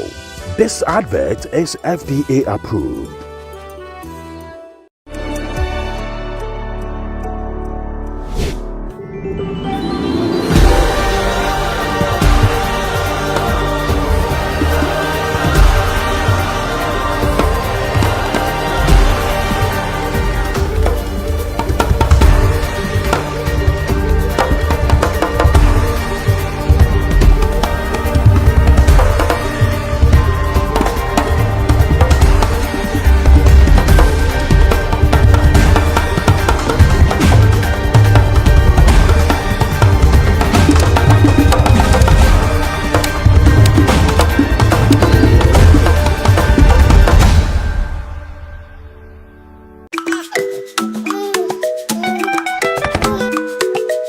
How may I help you today? We'd like to open a bank account.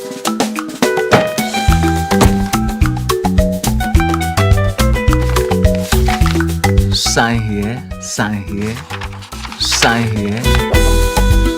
and here.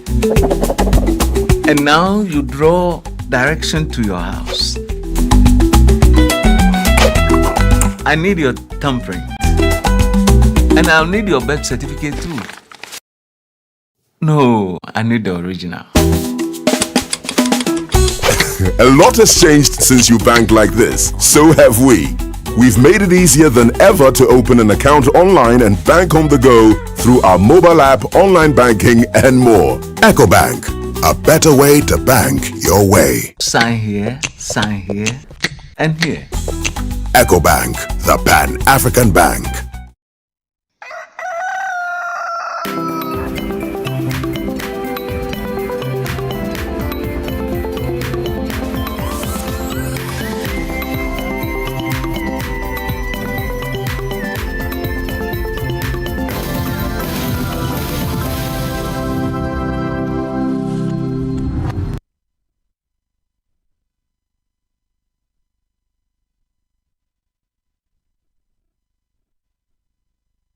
Grateful that you stayed on with us. This is the news review segment of Breakfast Daily here on Channel 1 Television.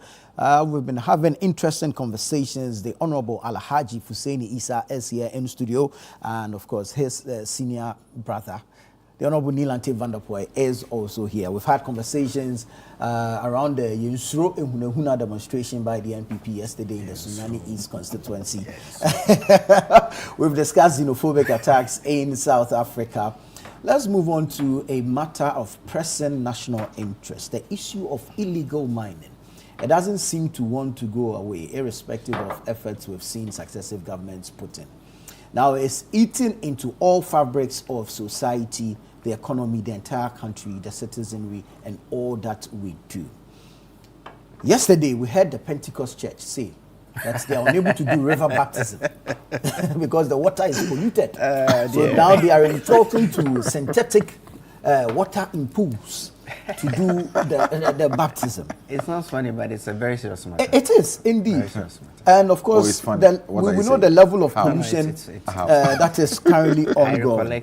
Now, there's a coalition of CSOs against illegal mining. They have petitioned the president through the National Petroleum Authority to help cut fuel supply to illegal miners. They believe that this will go a long way to cripple the activities of these illegal miners.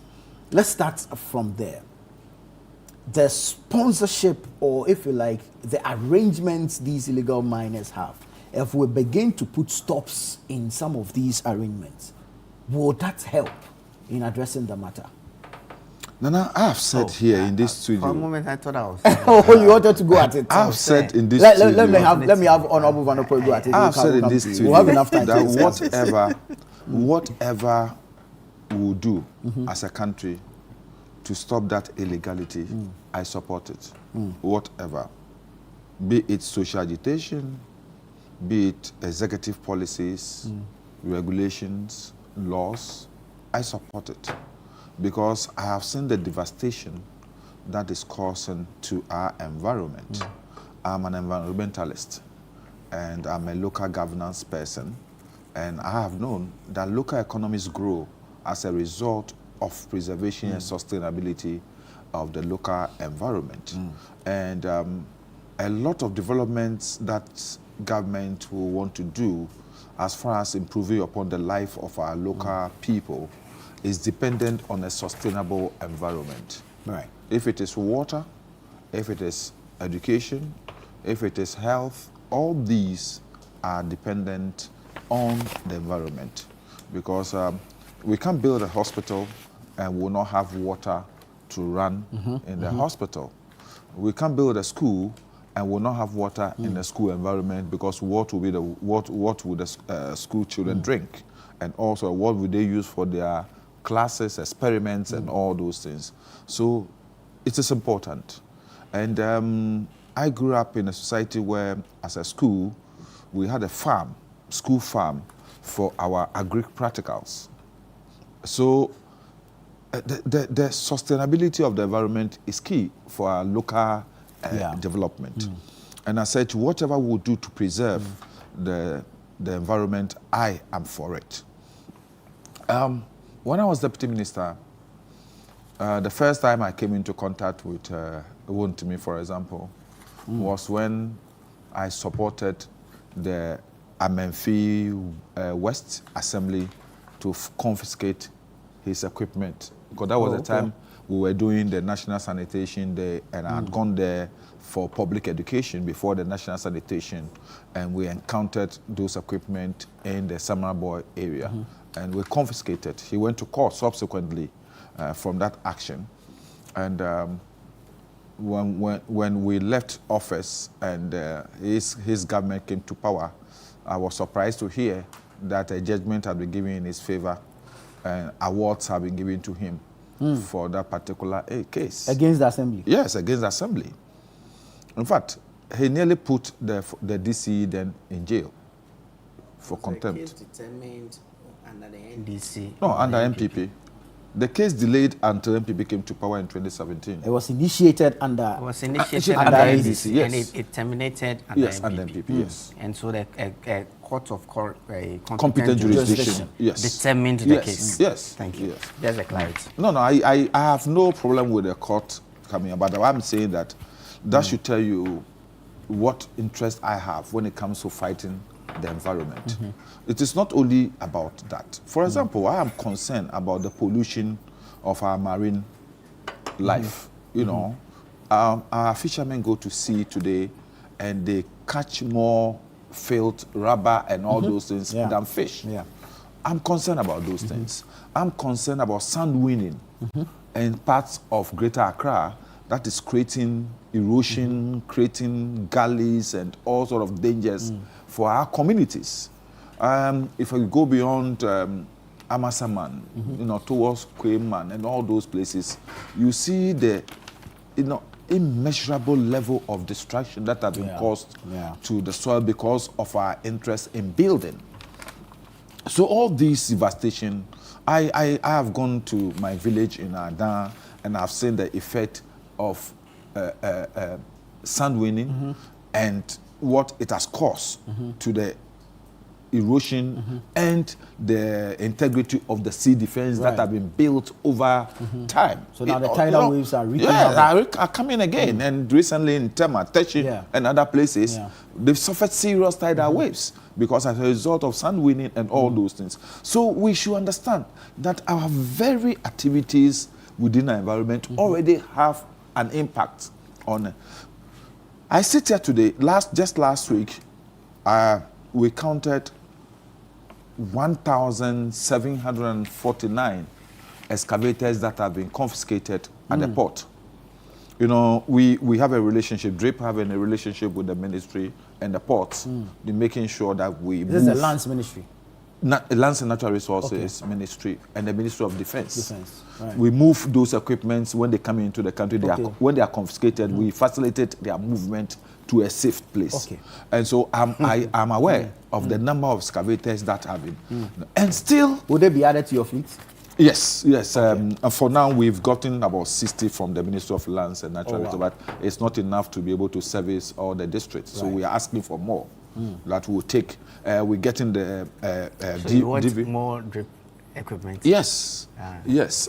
You see, the sort of work sometimes that is demanded of the assemblies, it's becoming difficult that they do it. Instead of getting an excavator, they don't have an excavator, so they have to use a backhoe, which is not fit for purpose. So they put too much pressure on the backhoe. I think that it was a conscious effort to exclude excavators because of the threat of mining. That drip was being implemented. So it was a conscious effort. But now it's become apparent that we will need it. We will need the equipment. Then it has to come with a lot of supervision and monitoring. Yes.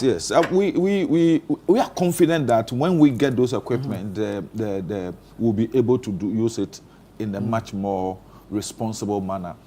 I've seen situations where these equipments are confiscated and then within days, you see the people getting others. I don't know where they get it from. But let me commend NIMOS so far for the work they've done. I've just recently come back from the Ashanti and Western North regions. Okay. And I've seen the huge number of tracts of land that have been saved, that have been, let me say, the reclamation has been that program coming on, and I have the confidence that when we actually incentivize the people involved in the reclamation, they will be able to do more. But still, the issue of illegal mining is not gone. It's not out of the system, and I think we should up our efforts more to that. And I critically believe that as a people we are not doing good to ourselves, because you go to those communities. You see, what worries me is that you get to some of these communities during the day, and you could see more browafo. Yeah, you could see it. Abject poverty. People sitting down and they could not do anything. There was a community we went to. They don't even have water, sachet water. They are not getting it. Now they can't even have plantain. So it's become so expensive to live in those communities. So they are now abandoning the community. But everybody is sitting there wearing Wellington boot, waiting for the next baron to come and recruit them to a site. You understand? And you won't see any serious, let me say, development within those communities with all the mining that they have done, all the devastation they have caused to their environment and all those things. Because I didn't come from Accra to go and do that. The people within those communities were the ones who were used to destroy their own environment. And after the mining, now they are sitting there, they don't even have water to drink. They don't even have the means to be able to buy plantain, to live, to put food on their table. Yeah. And I'm asking myself, what lessons are we learning? So those people within those communities, what sort of example won't they have to be able to advise the next community that this is what we have rendered ourselves? Yeah. And the level of poverty we've self-inflicted on us. And I worry. If you really, maybe because you people are in Accra, you are not seeing what is happening. But when you really go out of Accra and you see those things, then you ask yourself questions. What will happen in the next 5 years? In the next 10 years? What will happen? So I am all for any program, any activity, any initiative, any policy of government, all of us as a people, not government, all of us as a people, to nip this in the bud, because it is horrible. Very well. It is a time bomb. It is something that will make life for our future generation very, very difficult to live. And let me say this. I know that cross-border, there are politicians from both sides of the divide involved in this. I know. I will sit here and be a hypocrite. I will sit here and close my eyes and say, and I know. And I think we must come to the confrontation and be able to look into the faces of those people and tell them, please, this cannot continue. As far as I'm concerned, I will do my part. I'll be expecting Fuseni to also do his part. If we can, if we can be responsible, if we can be responsible. You see, the problem I have with the political parties is the fact that we sometimes see and know people who are causing the problems for our economy and our society. But because of political patronage, we close our eyes and allow those people the room to do what they want. Right. Because of patronage, two, because of the fact that some people facilitate certain, they fund and sponsor campaigns. Yes. So we keep quiet. Look, the two of us, MPP, NDC should look within us and be able to look in the faces of people amongst us who are facilitating this.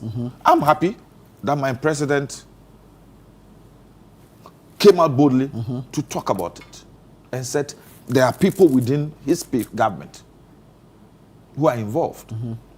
And he wants to make sure that those people will not have their way. We want to see some more action. I agree. I agree. Maybe you have not seen it the way you want to see it, or maybe your expectations are a bit too high. But I'm saying this. I'm saying a lot of work has been done. I'm involved in it, and I know the level to which government has made sacrifices to make sure. 9 months, look, you just have to follow them. You just have to, and you could see what they are going through and the work they are doing. Very well. But I'm saying it's still not perfect, and we must all contribute to it. But the key people involved, the key people who will make sure we succeed in this fight are the politicians. And to kill a snake, you must cut off the head, not the kwesiata in the bush that you are arresting. Nana, the president not too long ago admitted to the fact that his own people are involved. Just as Honorable has said right now. But he's not gone ahead to tell us who they are, and we don't know what he's doing about it. But some too have been referred to Yoko for investigation. How long ago? But how long did it take Nanado to investigate? About a year now. From about a year now since we heard the names of Yamin and Abanga. And this is investigations about their involvement. These are national officers of the National Democratic Congress. These are national officers. They are national organizer and national vice chair. Who I think that when Asiedu Nketia goes to contest for his presidency. Asiedu has told you he's contesting. Come on. Oh no, I haven't heard. That's why I'm asking. Abanga might end up being the acting national chairman. Why are you choosing a goalkeeper for us? Oh, he's a vice chairman of the NDC. His name has been mentioned about a year ago about his alleged involvement in Galamsey. And he was referred to. Anyway, don't worry. He will not be because Yoko has not finished the investigation. He will never be. It's been a year. But the police CID within minutes had to bundle Amando into a police. This is what I was saying about Abanga the state agencies. Abanga will not be. If you want Abanga to be, he will not be. I said he might end up being the acting national chairman. Because I will be national chairman. You don't know who's going for national chairman. I will be national chairman. You are saying the next NDC. I wish you were. But you see, the probably if today, Mr. General Mosquito, he is not going. Decide today, if he decides to resign as the national chairman. He is not going to decide anything. You are scared of him. Contest for presidency. You are scared of him. Abanga is going to end up to be the acting. Scared of General. Yes. No, I mean, I will admit that General is not. He's a mosquito the elephant has always been afraid of. He's not a pushover in Ghanaian politics. Thank you. But at the presidency, look, sometimes some people love you just as the chairman of the party. Right. Perhaps not as president. Not as president. And let's not get those things. He's an experienced politician. I'm sure he knows what he's doing. So the president told us that he knows his people are involved in there. But it's not come out to tell us who and who. I don't know what the president is hiding. For security reasons. This is the same president who told us when he was in opposition. And this president is not a novice president. He's somebody who had been president before. So even in opposition, he had the advantage of having been president before. And he told us that, look, the people you are arresting at the mining sites, they are not the real targets. There are big fishes behind. And he's come back to tell us that he knows who the big fishes are. And he's doing nothing about it. No. I am surprised. For a moment, I thought the CSOs were dead. Not too long ago, the president told us that the LGBT thing was not his priority. So I got into my shell thinking that perhaps Galamsey is also not his priority. The president is not a member of parliament. He said in a meeting with the CSOs, the president told us that the LGBT thing that we are talking is also his priority. Right. For a moment, I coiled into my shell thinking that perhaps Galamsey is also not his priority because he's not seeing the devastation. The existential threat that we are posing to our own selves. A president who had a budget for the fight against illegal mining. Oh, budget. Do you know what goes into our budget? NIMOS, for the first time, had a budget. I will challenge you. You see, we are in April. By November, we'll be doing the budget for next year. Follow the discussions in Parliament. follow the appropriations that were made and compare to the actual disbursements. Right. Sometimes I feel that even the integrity of our budget needs to be. I want to look at it in some academic way. So the fact that the budgetary allocation is being made to a particular project, it's not conclusive in itself. But it's commitment. We are talking about it's show of commitment. We are right? talking about actual disbursements that goes into. But what is commitment that is not followed by actual action? What is making budgetary provision that is not followed by actual action? The president has told us that the people Naimos are arresting on the mining sites are not the real culprits. Behind them are the big fishes. And he's told us again that he knows, he knows his party people who are involved in there. He's not come out to do anything. So I don't know. He has referred them to the police. I don't want to use certain words on the president, and I want to do that. But the president is just not fun. That's how I see it. Because, look, Sam George sat on national TV and told us that, look, with commitment, within a week, you can get a military, a police, put 2 weeks. The NDC has been in power for 15 months. 15 months. You couldn't solve it in for a moment. That is why Ghanaians voted against us. Given. Yes. Given. That is why Ghanaians voted against us. Sure because of the assurances you gave them. Right. Yes. I could recall Kweku Buahi going into the mining sector, telling the people, oh, yeah, the man who today heads in the Western region, I've forgotten his name. He's a football administrator. He lives in Abu. Obin. Tony Obin. We saw them in the mining sites, instigating all of this against us. How? Then you Really? How? Of course. Tony Obin? Of course. Instigating the mining site. And we know how. Oh, he because of the petroleum hub. The petroleum hub project. Petroleum hub. Today, we know how the fight against illegal mining, we know its impact on our political fortunes. But look, we took the bullet. What the NDC told us in the position? But you see, for a moment, I thought all the CSOs were actually dead. Didn't you hear For a moment, I thought they were dead. Dr. Fee and the For rest? a moment, I thought they were dead. Look, because I could recollect in the run-up to the elections, the demonstrations, the TUC and other labor organizations. I recollect vividly the voice of Professor Jampo when they had gone into a meeting and the TUC had made a U-turn on his stance on some strike action. His outpour, his outburst. You have there, you play it sometimes. Today, it's been fixed. And so he doesn't see anything wrong with what is happening. He has not compromised on his stand on that. Yeah. He has not. But the same guy, the venom he poured, the venom he poured at the time, and his reaction today, you think that it's... No, but he has not compromised on his stand. Not too long ago, I heard Bishop Ajin Asari thinking, we've achieved so much, and so there's no... Hey! But a lot of work has been done. Look, a week or so ago, I heard that water was becoming a problem in Ashanti region. Yeah. There will be dam processing of water. Owabi and Barakesi. Oh, that one is all known to me. Barakesi. That one is all known to me. In the run-up to elections, I recollect such statement coming from Ghana Water and Cape Coast, and it was what triggered that whole as if nobody heard about it, and we are waiting. So this becomes a very huge problem in Ashanti region. I don't know what we are waiting for. The CSO, the Ghana Coalition Against Galamsey. For a moment, I thought they were comatose. So now you know they are still working. I was surprised to see them, but this time around, they are not fighting they are fighting through a government agency, NPA. Yeah. I mean, what is this?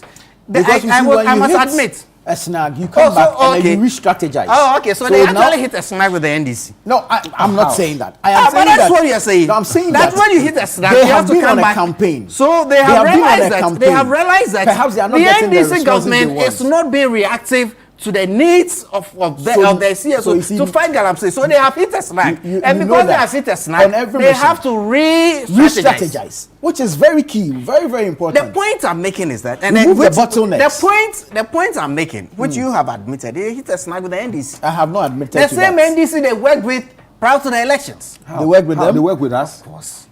How? They have been on an advocacy. They called for mass action on the streets.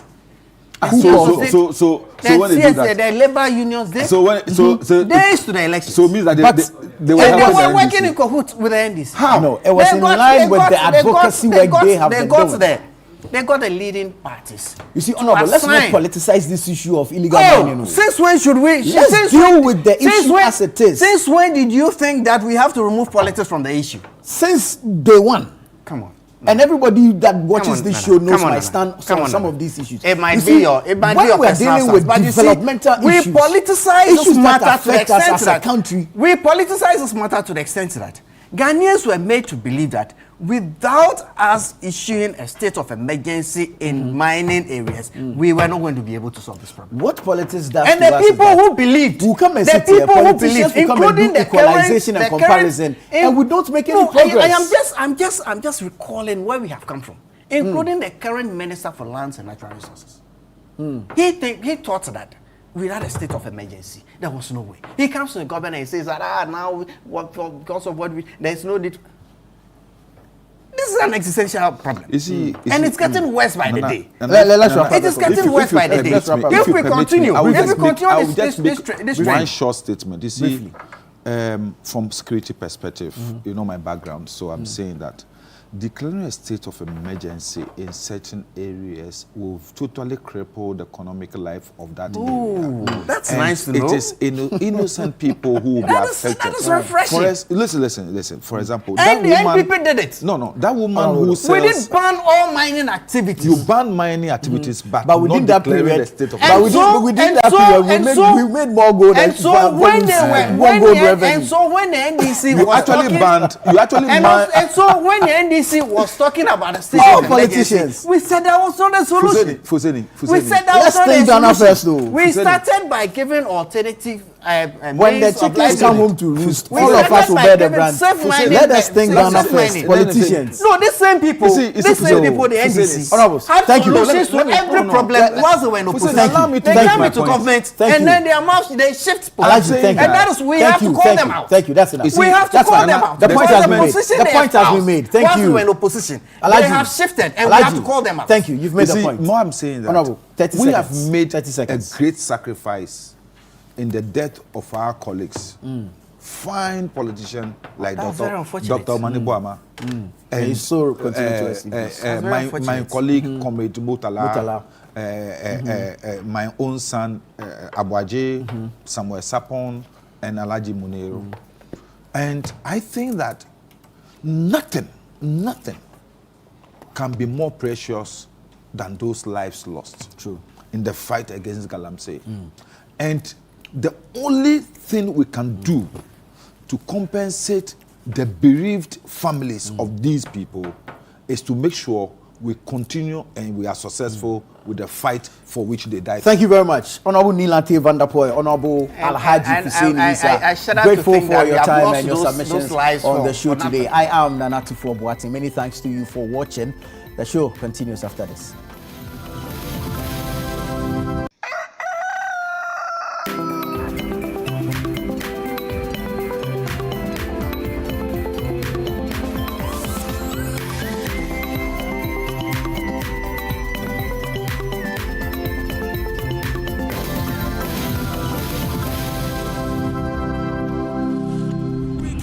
Year off in all her glory with more, because we got you. You get it?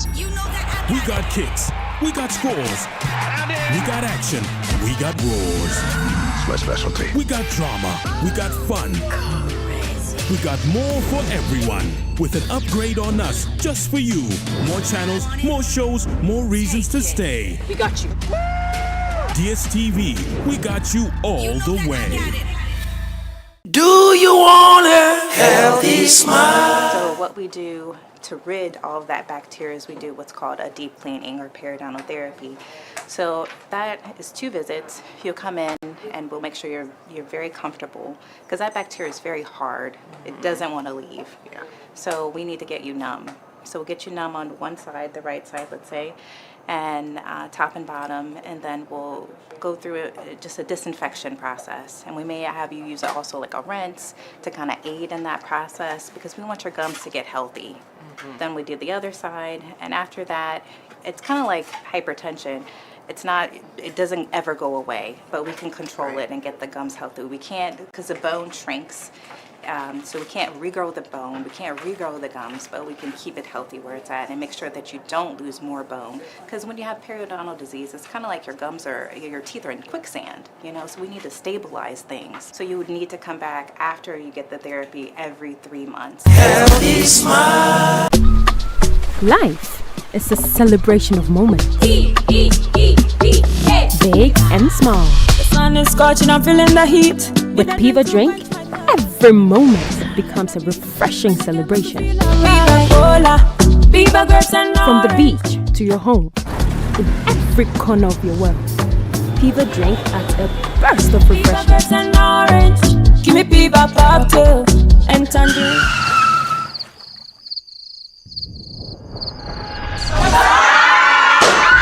Celebrate every moment with Piva Drink. Refreshment for every occasion. Piva Drink, a taste you will love. P for Piva. This advert is FDA approved. Oh, another payment through Stanbic. Smooth, as always. Imagine making or collecting all payments without leaving your chair. Sounds like magic, right? Nah, it's Stanbic Pay. Darling, can you please help with the bills, especially at your school fees? From school fees to utilities, the government and statutory payments to investments, insurance payments, Hajj payments, and more. Mommy, my fees has been paid. Just log on to Stanbic Pay and you're set for life.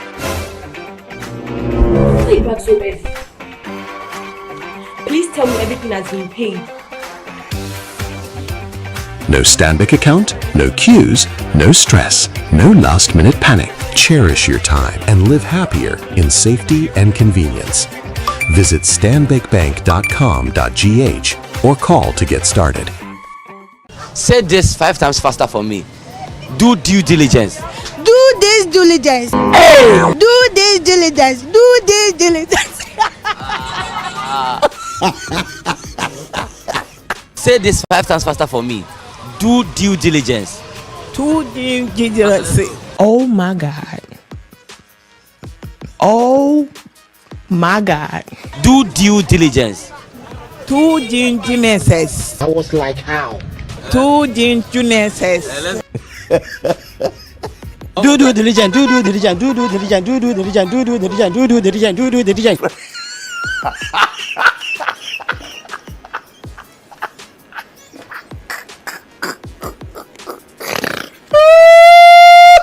Do due diligence. Do diligence. Do diligence. Do diligence. Do diligence. Talo. Sorry.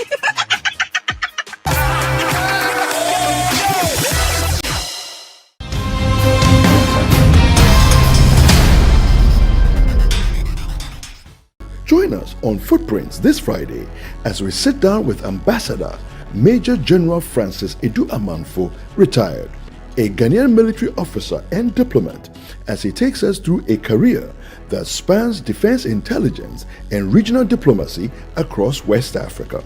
President Kufuor has taken over and he has appointed General Hamidou. I know you heard the name. I know him very well. General Hamidou as his national security advisor. I know him. And then rumor had gone to them that, oh, it is Rollins who put me there, so I'm an NDC man. I will sabotage them. General Hamidou went to the president's office. They were there for about 30 minutes. Hey, what's happening? And I'm sitting out here. I entered. The president offered me a seat. I sat down.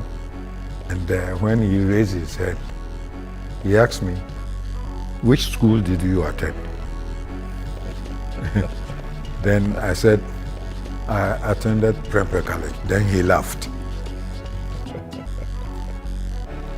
He did not ask me any more questions. All he said was that at that time I was a brigadier general. General, go back to your office and do your work. That is how I continued to work in President Kufuor's administration. Brentford College did the trick. Alumni. Footprints airs every Friday at 7 p.m. with a repeat on Sundays at 5:30 p.m. only on Channel 1 TV.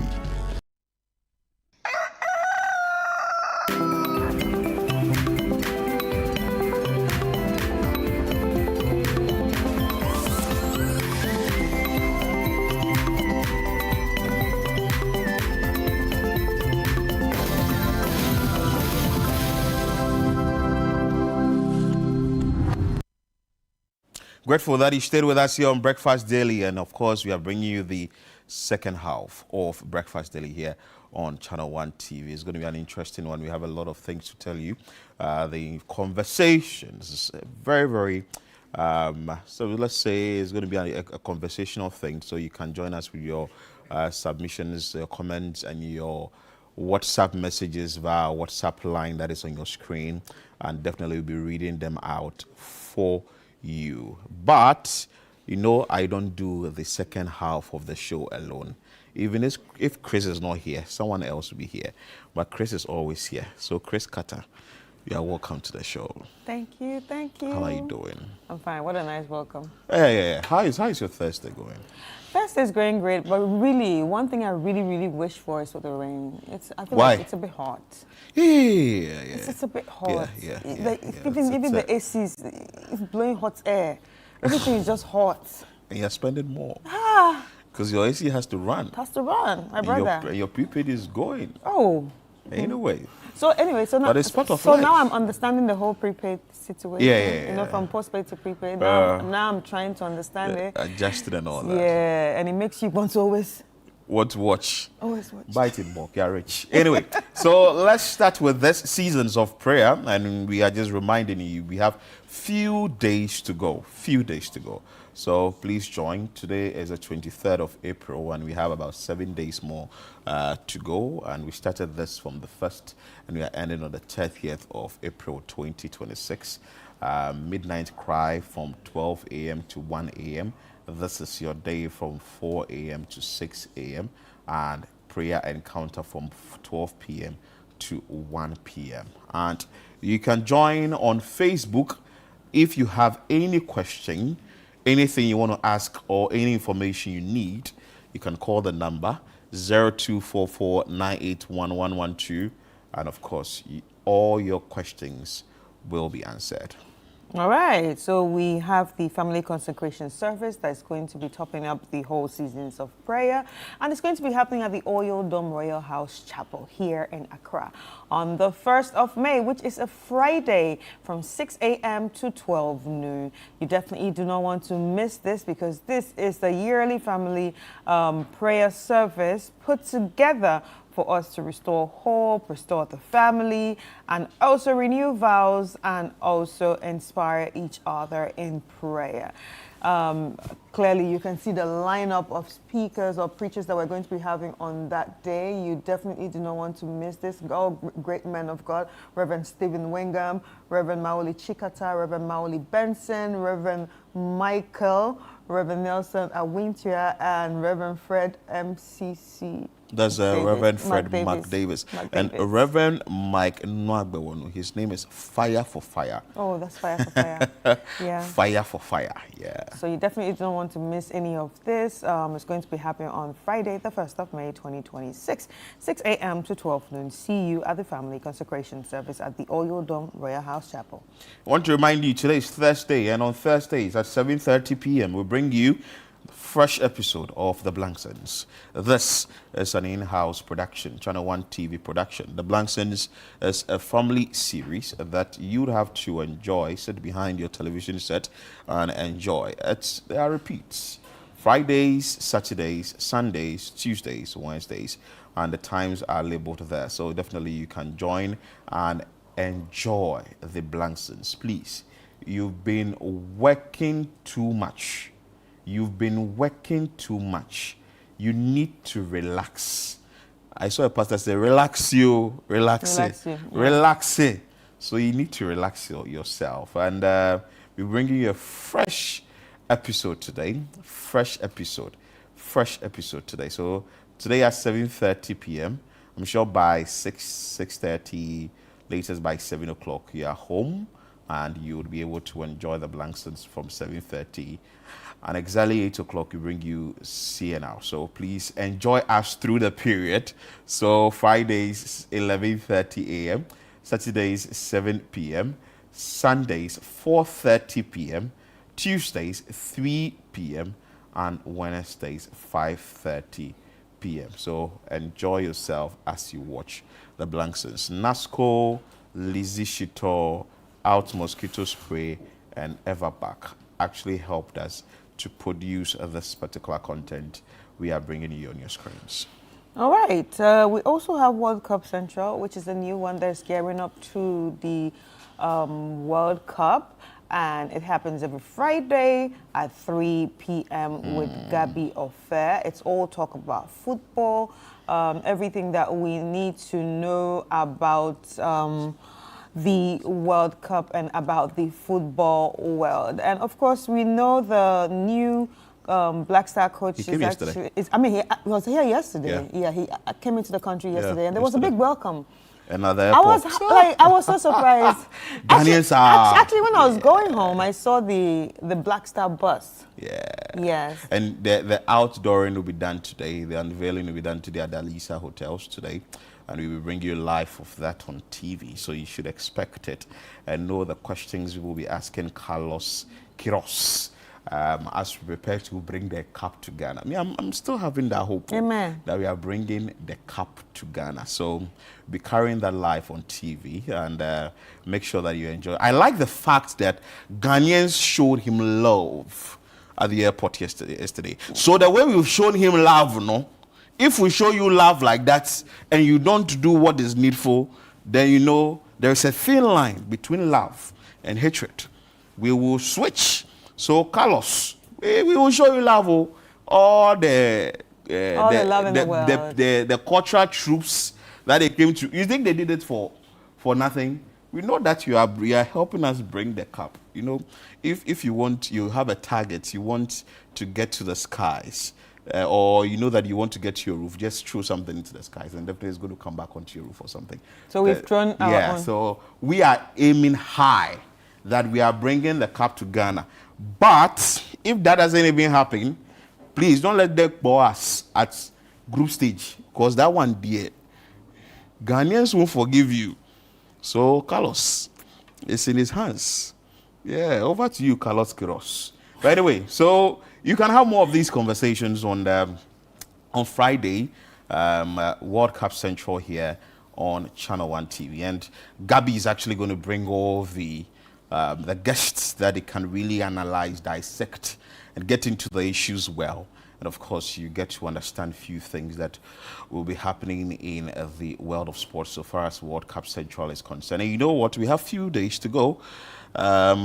About a month and 20 days more, or a month and some few days for us to go. And when the final whistle is being sounded or blown, then you see where Ghana lies. But I still have the vim. If you have the vim like me, you can send us a message. Is Ghana bringing the cup home? Chris, we are bringing it home, eh? Yeah. Somebody says that I'm dreaming. I've been dreaming since.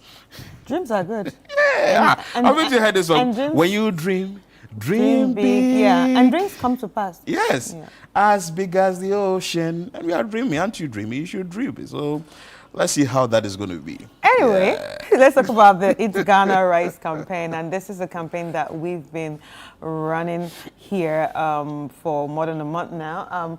In partnership with Agri Impact Limited, Mastercard Foundation, and 24-Hour Economy, reminding you that when you're thinking of any rice mills, you better be thinking of the best rice, which is Ghana Rice. This is not just about you being healthy or the nutritional value that it actually gives you, but it's also about contributing to the economy and also helping everyone that is in the supply chain of rice in this country, from the farmer down to the person that drives the bag to the supplier.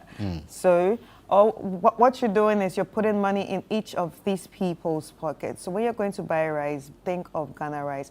Let your meal make a difference. Choose Ghana first. Taste the effort and taste Ghana. Eat Ghana and build Ghana. This is brought to you by City 97.3 FM and Channel 1 TV, and also in partnership with Agri Impact Limited, MasterCard Foundation, and 24-Hour Economy. Of course, and we are always asking you to download the Channel 1 News app, which is very important, so that at least whatever conversation we have here on the show, you get to have the first information on your phone, and the notification also come on your phone. Very important. So Channel 1 News Online app on Google Play Store and App Store as well. You can go to any of these places and download the Channel 1 News app. I want to say a very good morning to a friend of mine watching, Chris.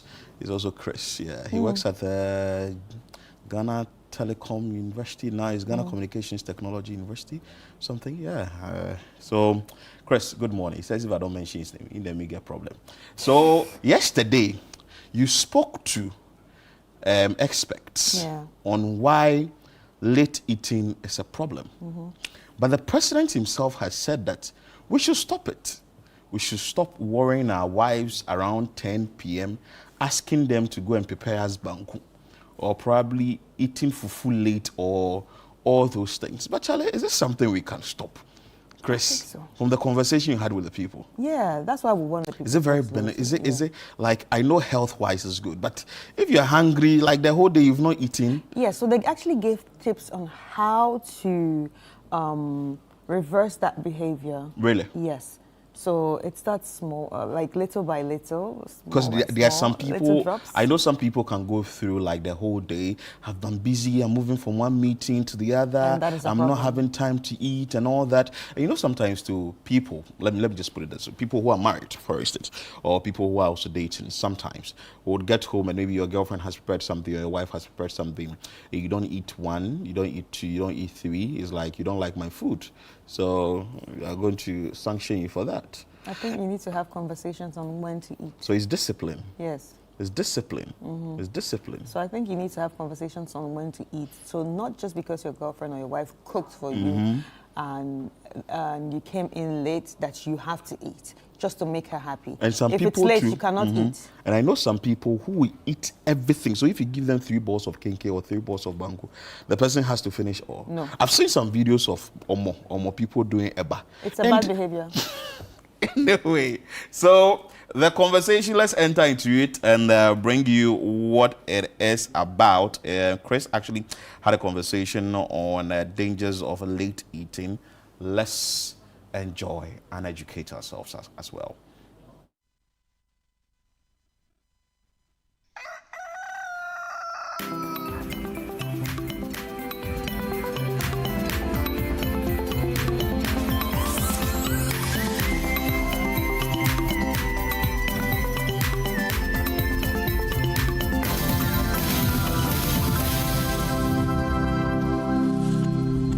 All right, so welcome back. It's time for us to get into a very exciting conversation. And this conversation concerns you and I, and especially people who love to eat in the middle of the night, or let's say odd hours, very, very odd hours, that even got the president troubled, that he had to say this. How to change your lifestyle.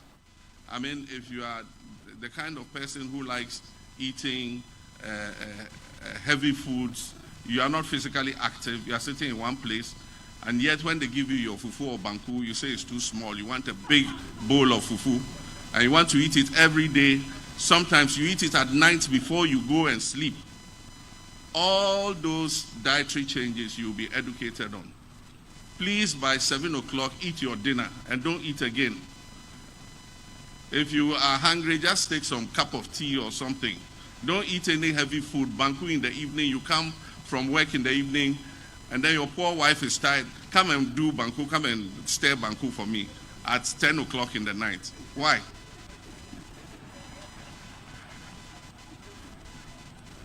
So, an aspect of the free primary health care will be education on how to maintain, how to change your lifestyle.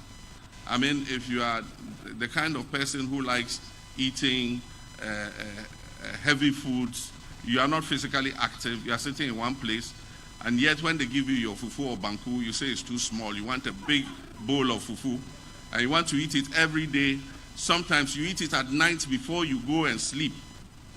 All those dietary changes you'll be educated on. Please, by 7 o'clock, eat your dinner and don't eat again. If you are hungry, just take some cup of tea or something. Don't eat any heavy food. Banku in the evening, you come from work in the evening, and then your poor wife is tired. Come and do banku, come and stir banku for me at 10 o'clock in the night. Why?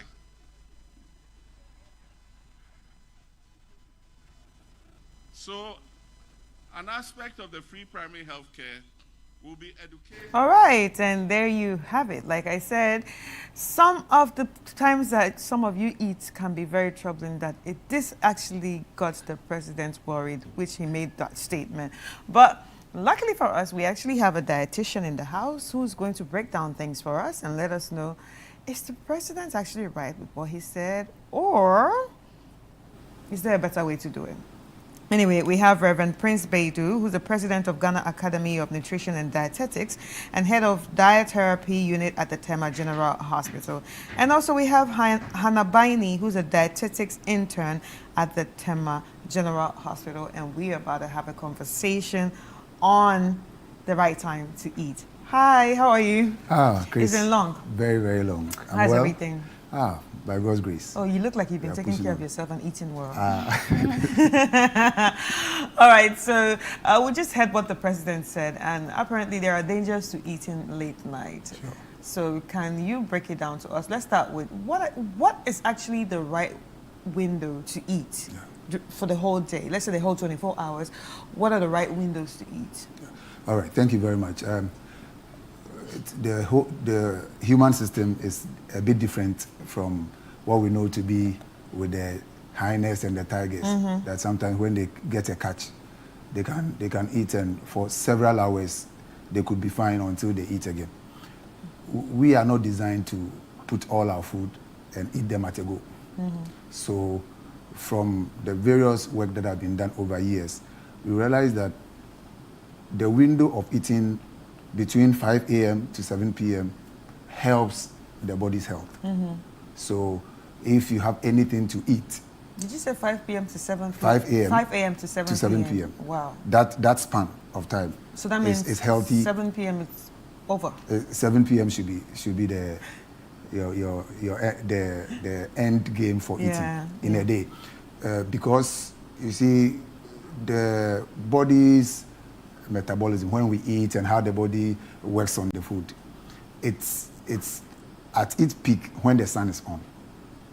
So during the daytime, your hormones, your enzymes, all of them are working at their peak. Mm-hmm. So if your eating meets the sun, mm-hmm. so like you eat in the morning, then the sun is rising. Mm-hmm. When it's about setting, you eat your last meal. Mm-hmm. It's better than when your eating meets when the sun has set. Mm.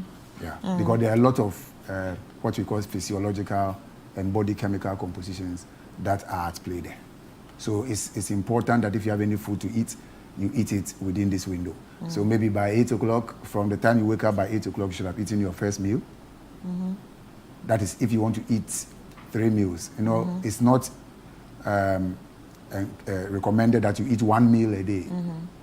So if you are breaking your meals into 3, then by 2 o'clock you eat your second meal. Mm-hmm. Latest, between 5 and 7 p.m., you are done with your third meal. Some people are able to break their meals into 2. So by 9 a.m. they eat the first meal, and by 7 p.m. they eat the second meal, then they are done. So this is what we encourage and recommend people to do. Right. Is it the same thing for children and adults? No. So children have small stomachs. So when they eat, it doesn't take long. For us, for the adult, between 4 to 6 hours, the stomach can contain whatever you eat before you get hungry. Mm-hmm. But the children, by the 3rd hour, within 2 to 3 hours, they are hungry again. Right. So we encourage them also to eat the 3 meals, but then we give them several snacks, healthy snacks, so that by the close of the day, they would have eaten like 6 times or 7 times because of how their stomach size is. All right, so let's talk about people that go to the gym. Yeah. They also eat, some people also eat in bits. Yeah. So what kind of snack are we supposed to be snacking on as adults?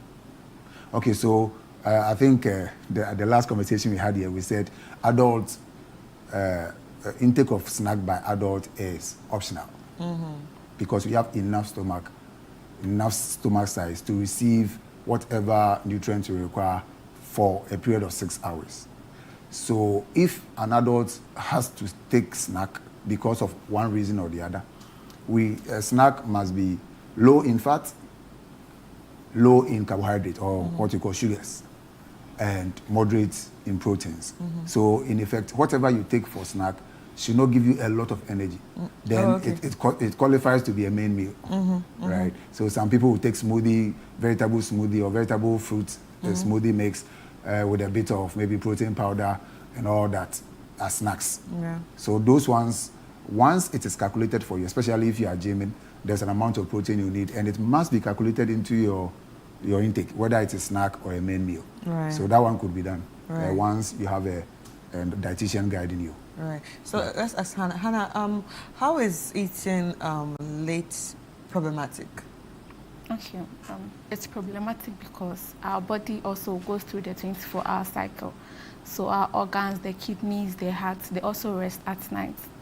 So when you eat more, when you eat late at night, the kidneys have to work on the food. The heart still has to pump blood. So instead of it to be resting, you give it overload. It works overload, which leads to other health complications. Yes, that's why it's problematic. Wow. Well, that's very interesting.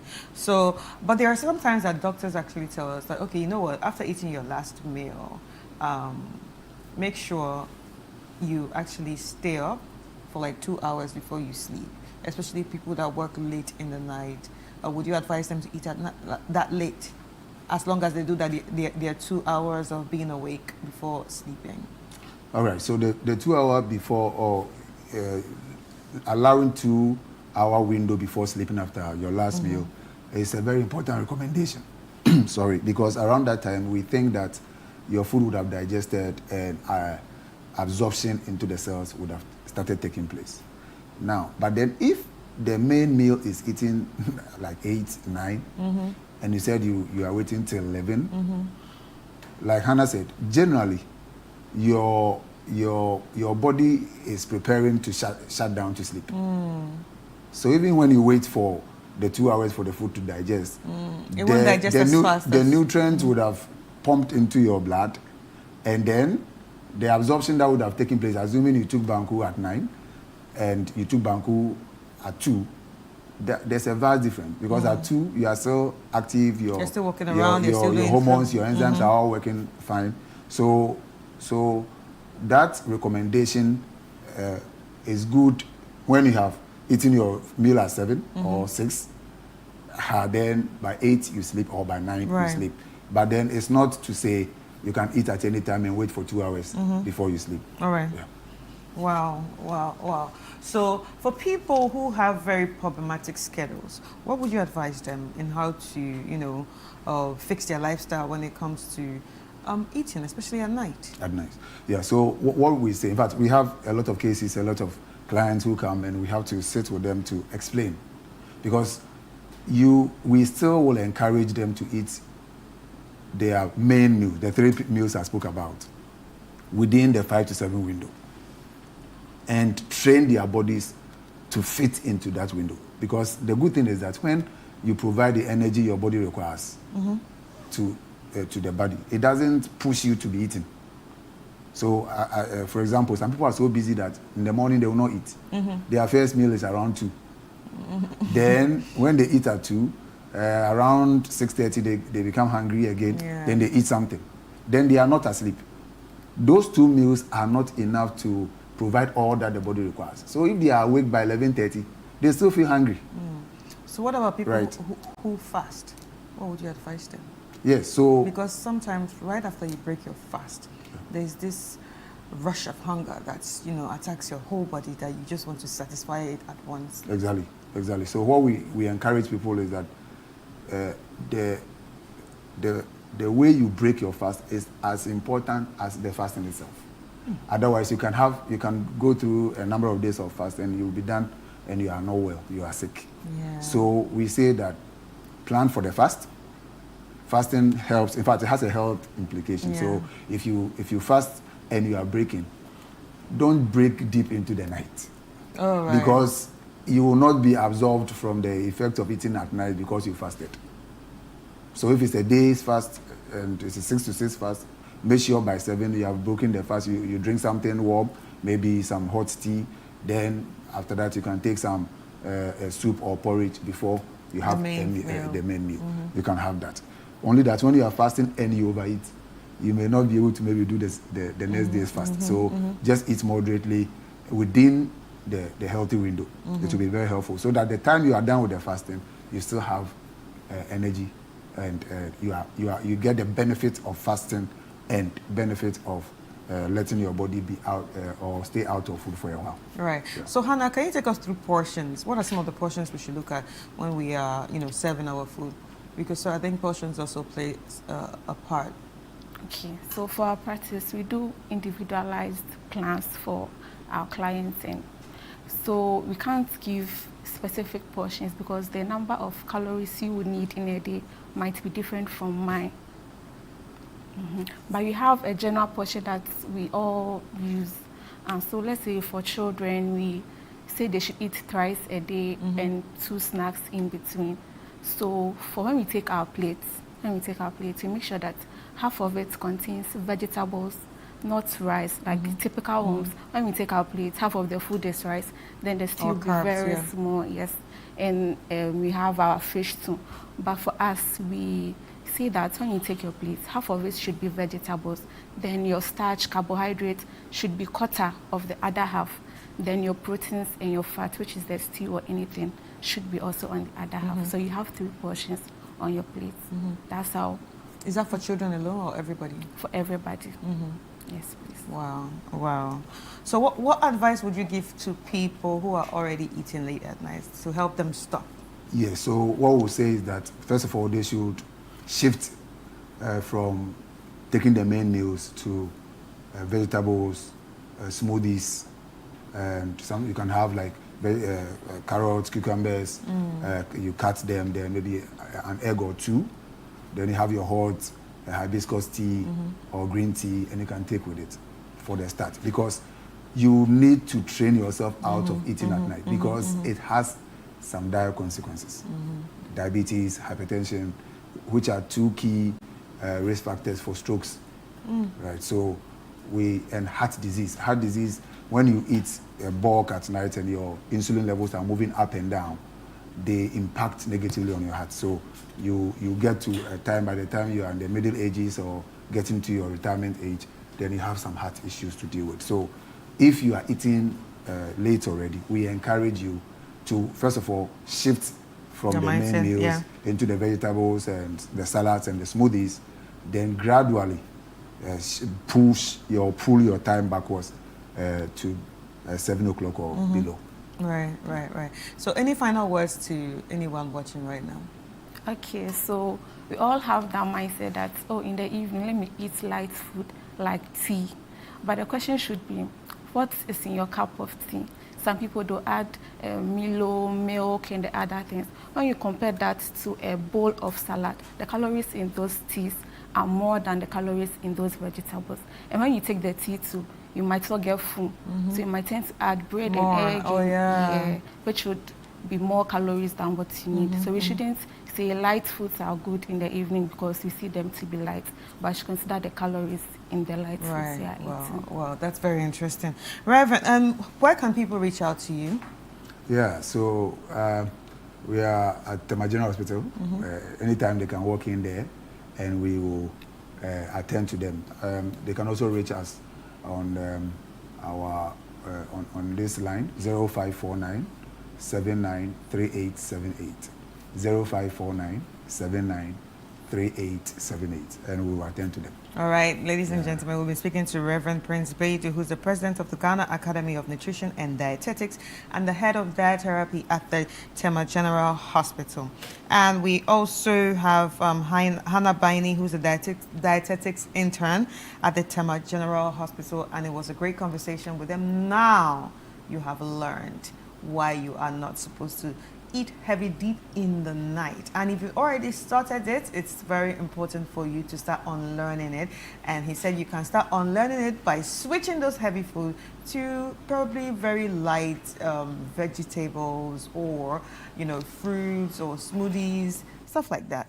And then one day you will realize that you've gotten used to not eating late into the night. It's just about us helping ourselves and helping our lives, because at the end of the day, we do not want to fall into any problems such as diseases that we cannot handle. Anyway, it's been a great conversation. Let's take a quick break and we'll be back.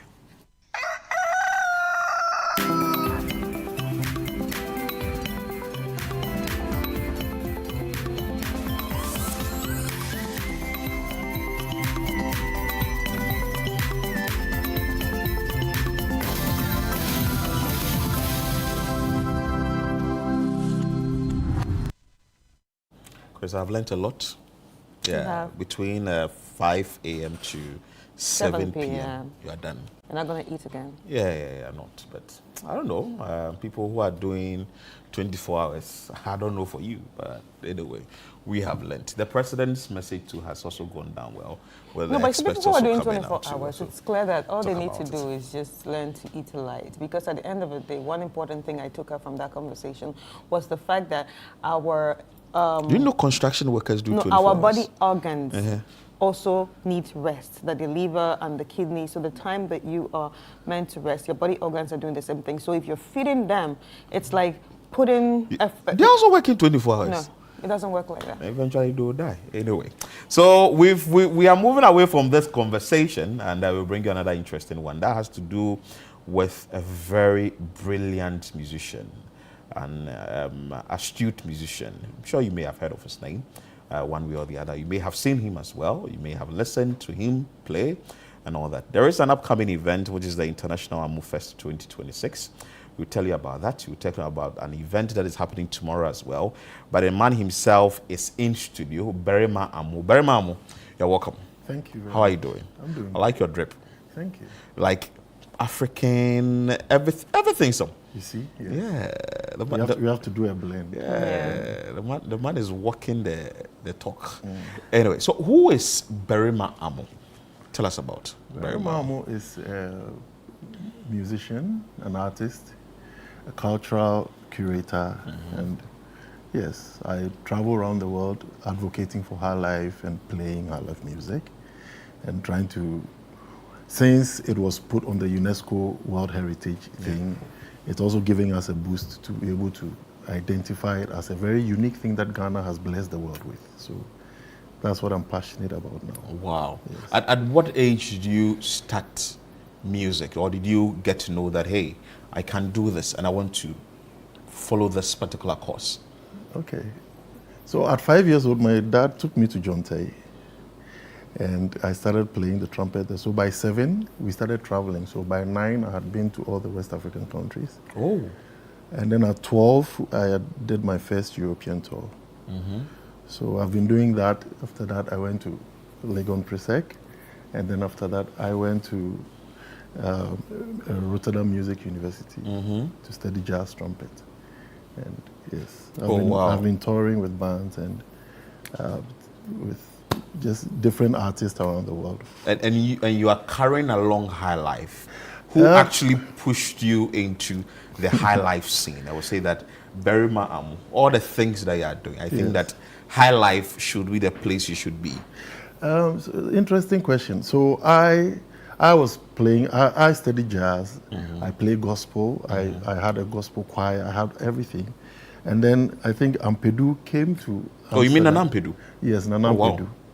I was there and I heard a ring on my gate.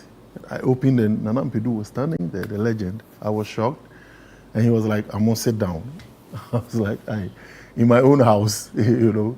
I sat down. He was like, "Why our music is going down? The authentic Highlife is going down, and I'm seeing you on TV, Dutch TV, playing all sorts of music, and you're mixing it up with the African stuff, but you know, Highlife needs you."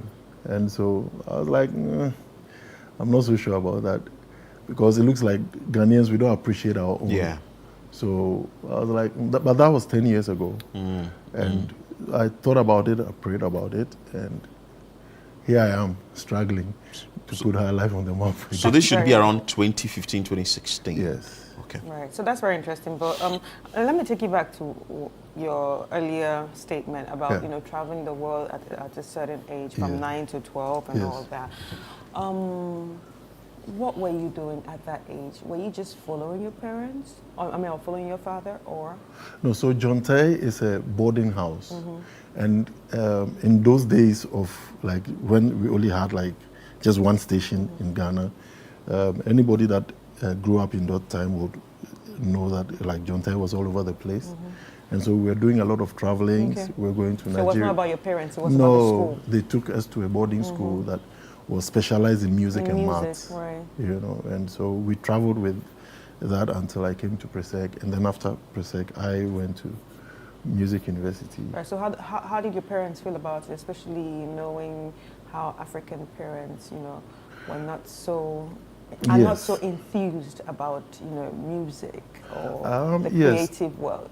I come from an intellectual family. Like I have two uncles that are professors in the States, and so yes, I know I know how it feels like to be in such a family. But my parents have supported me from the beginning, and the only promise I had to make them was that I was going to be the best in what I do. And which you are.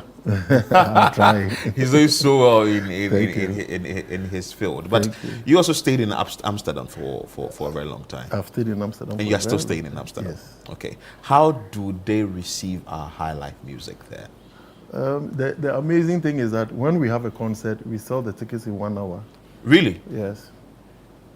When Ebo Taylor, yes, Ambule, Pat Thomas, all these guys, when they come, like people even will be calling me to beg for tickets. The tickets is sold out. Yes. In 1 hour? Yes, in 1 hour. Ambule sells in 1 hour. In fact, Ebo Taylor got to a point. He was very old in his old age. God bless his soul, he's passed. And he couldn't play anything. They just wanted to see him. So they just wheel him on a wheelchair in front of the band. And the band is playing, he's just there. And people just pay to come and see him. Wow. That's very interesting. Now let's talk about what is going to happen here. So that is why, you see, the world has embraced Highlife a lot. That is why UNESCO has made it a heritage thing. But it looks like here it's... we are quick to move on, but we have a unique thing. So what I always tell people is that there are about 4 unique places in the world where guitar music is, they've used the guitar to produce a unique sound, which is the Spanish guitar, which is Brazilian guitar, which is the blues in America, and then Ghana.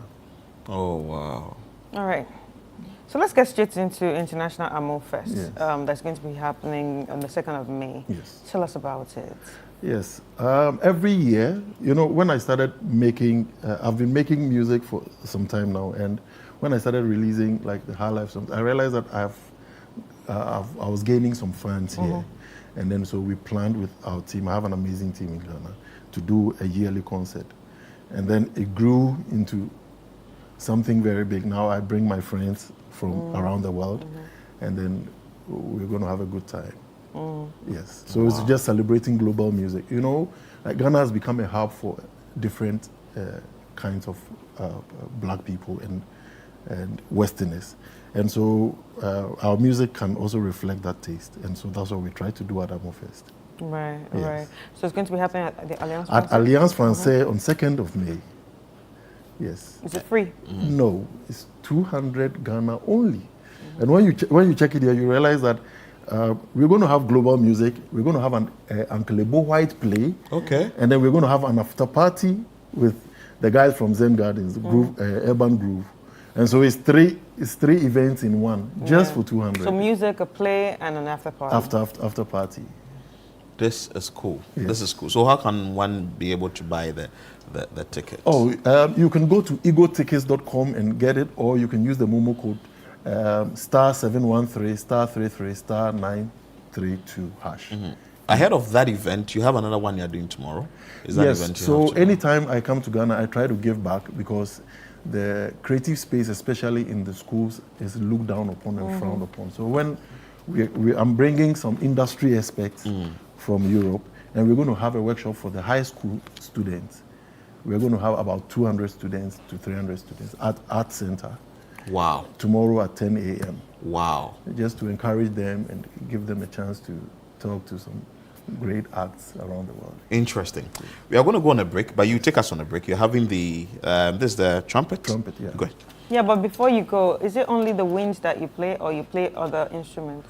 Okay, so I was taught to play all the instruments so that when someone is ill, I play theirs. But then the trumpet was the trumpet was my heart, and I stuck with it. Yes. You play all instruments? Yes. This man. This man. Enjoy.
In Christ alone, my hope is found by God. Hey. Hello, family. This is Reverend Andrews Nelson Awentian. I want to personally invite you and your family to the family consecration service. In a time when families are facing so many pressures and distractions, it is important to pause, come together, and realign our lives with God. This service is a moment to pray, a moment to dedicate our homes, our children, and our future into the hands of God. It is also a time for us to believe God together for healing, restoration, and fresh direction. The Bible says in Joshua chapter 24 and the verse 15, "As for me and my house, we will serve the Lord." This is an opportunity to make this declaration real in your family. Join us on Friday, 1st May at 6 a.m. at the Oil Dome, Royal House Chapel International, Accra. Come with your loved ones. Come with your family. Come expectant. God is ready to meet your family. I look forward to seeing you there. God bless you. Scorned by the ones he came to save, till on that cross when Jesus.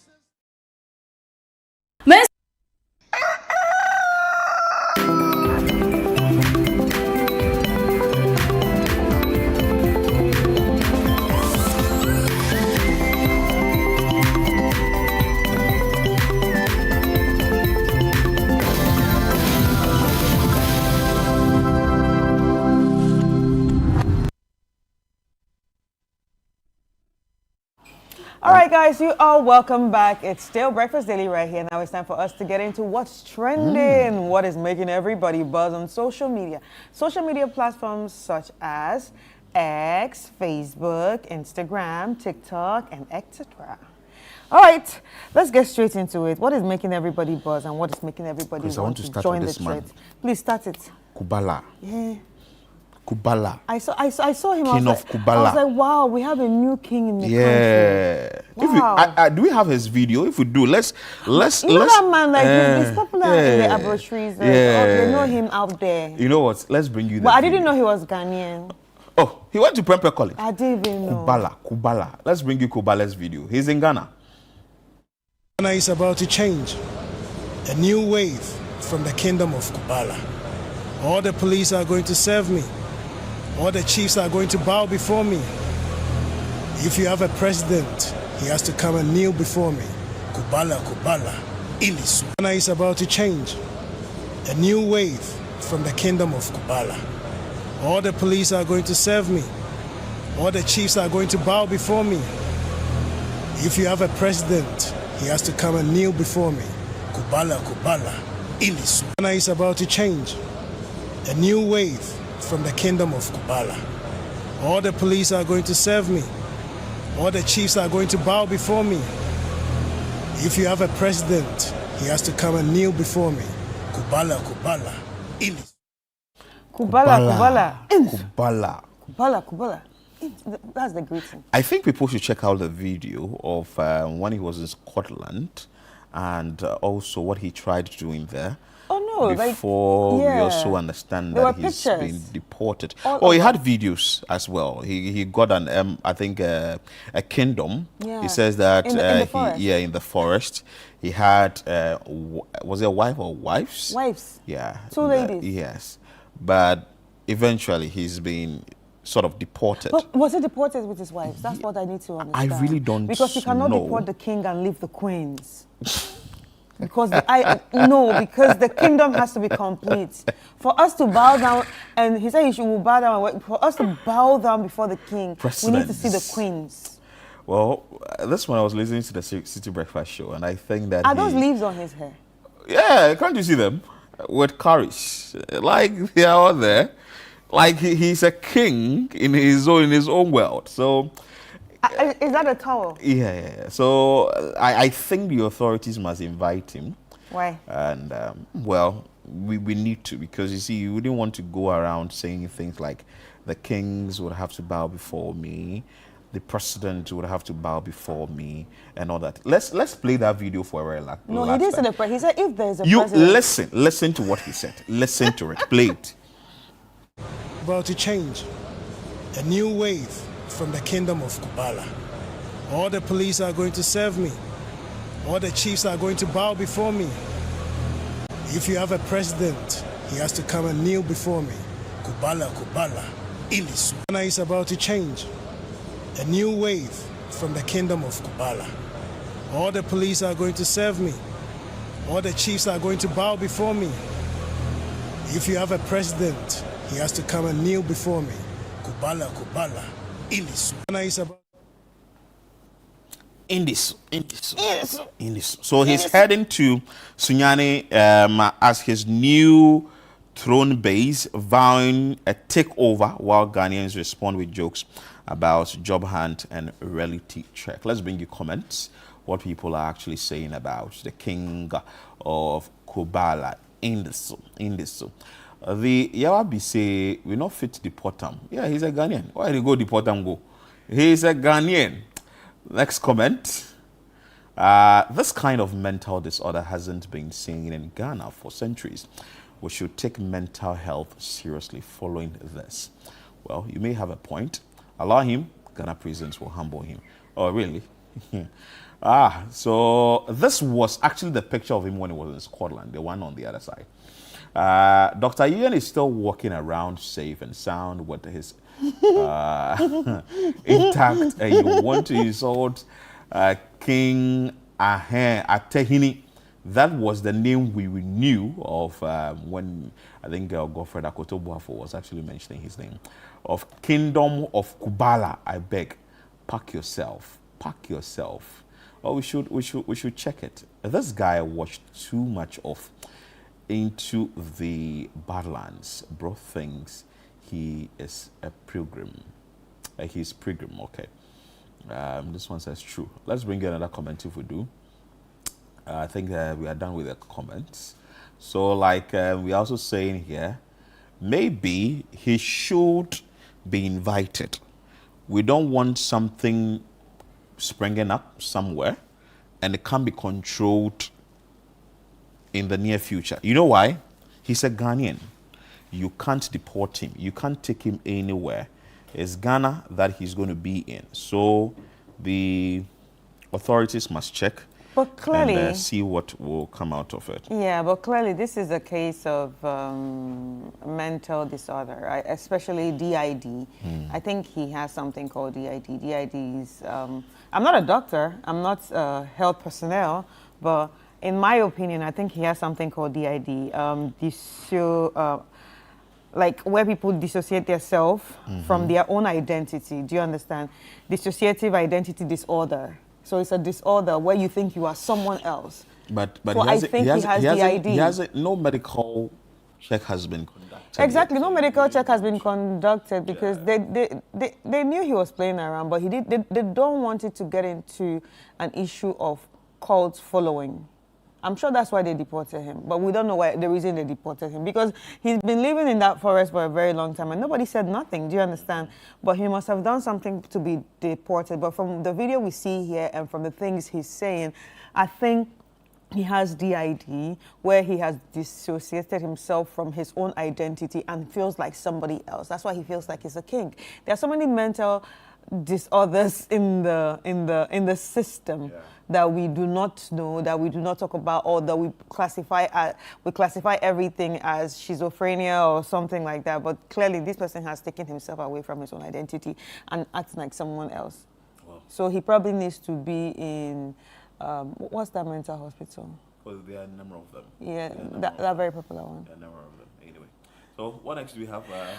All right, so we are still heading to South Africa, where the issue of xenophobia is still going on. Tensions are still rising, and we hear that today there is actually going to be a march. The march is actually called March and March Movement, that is leading protesters in Durban Central Business District, calling for undocumented migrants and removal and closure of foreign-owned spazas, shops, clashing with private security and suspected foreigners. And there have also been different videos that have come up again. Now they are even going into hospitals and, sacking sick people. And there's also been another video that clearly the activists that we saw the other day made it clear that this is not just about visitors that are undocumented. This is not about migrants that are undocumented, but as long as you're in Africa, go back to your country. So documented or non-documented, please go back to your country. And yeah, it's still going on, and we just hope everything will be sorted out soon. But on the news today, I even heard that the Ghanaian, the Minister for Foreign Affairs. No, not the Minister of Foreign Affairs. Like someone. Someone in South Africa was a Ghanaian? Yes, okay. that is actually in charge of Ghanaians, or like a head that's representing the Ghanaian citizens, have actually called on Ghanaians that they should please stay at home. Yes, stay at home. Not go stay for at the home. match. Don't go anywhere because they are going to be having this match. Yeah, you could be a victim. And also, the Minister for Foreign Affairs, Samuel Okudzeto-Ablakwa, has called for a full-scale investigation into the reported xenophobic incidents targeting Ghanaians in South Africa following the circulation of disturbing viral video. This is a very sad one. By the way, let's bring you comment to what people are saying about this. This happened somewhere, I think, 2008, 2009. President John Dramani Mahama then actually spoke about this particular issue. All right, so let us check out some of the comments. Africans telling other Africans to go home while the real foreigners who colonized them are enjoying retirement visas. The joke is loud.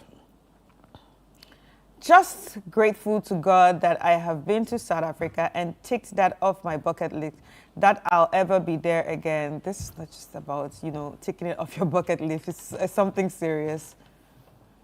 In all of this, I have just one question. Where are the law enforcement agencies that are And what are they doing about citizens taking the law into their arms? I asked this question yesterday, but from a reply that I saw on social media, they said the law enforcement agencies just let it slide.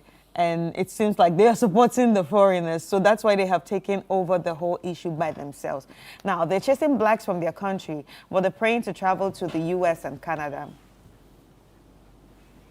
I really hope this doesn't come around to bite them in the nearest future, because the universe can become brutal when it's time to balance up everything going on in it.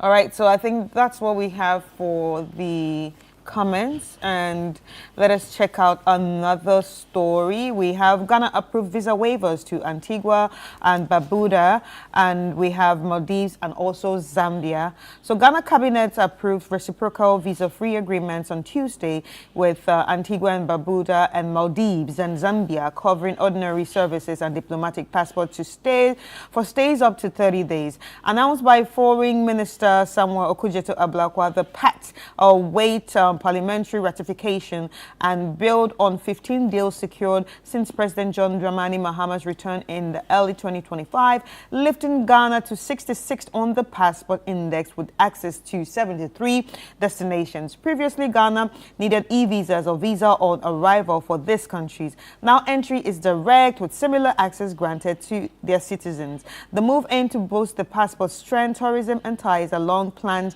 for visa-free entry to all Africans from May 2025. I think this is a good one. So has the agreement been reached? Yes. Yes. So it's not just on one side. It's a two-way thing. So how much does it take to go there? We need to know. How much does it take to go there? Yeah. Oh, you need a lot of money to go to Maldives, because if you want to really enjoy Maldives, like what you see on the internet, you need a lot of dollars, because you need to stay in good hotels, you need to eat in good places. It's a normal African island, but they have there are sides that are very nice. I mean, Whoa. Pacific Island, sorry. Anyway, interesting. Let's see how that one is going to be. Yeah, but Antigua and Barbuda are also very beautiful islands too. They are very beautiful islands too that people can enjoy. There are so many beautiful islands that are out there, but a lot of people do not know about them because they're probably very small. And most of them also come to this place. Yeah. It's money. It's money. Yeah, just have money. It's money, and you enjoy. So let's see how that one is going to be. But anyway, we have Doctor in the house. Yeah. And which is up next. Yeah. Let's bring you Doctor in the house.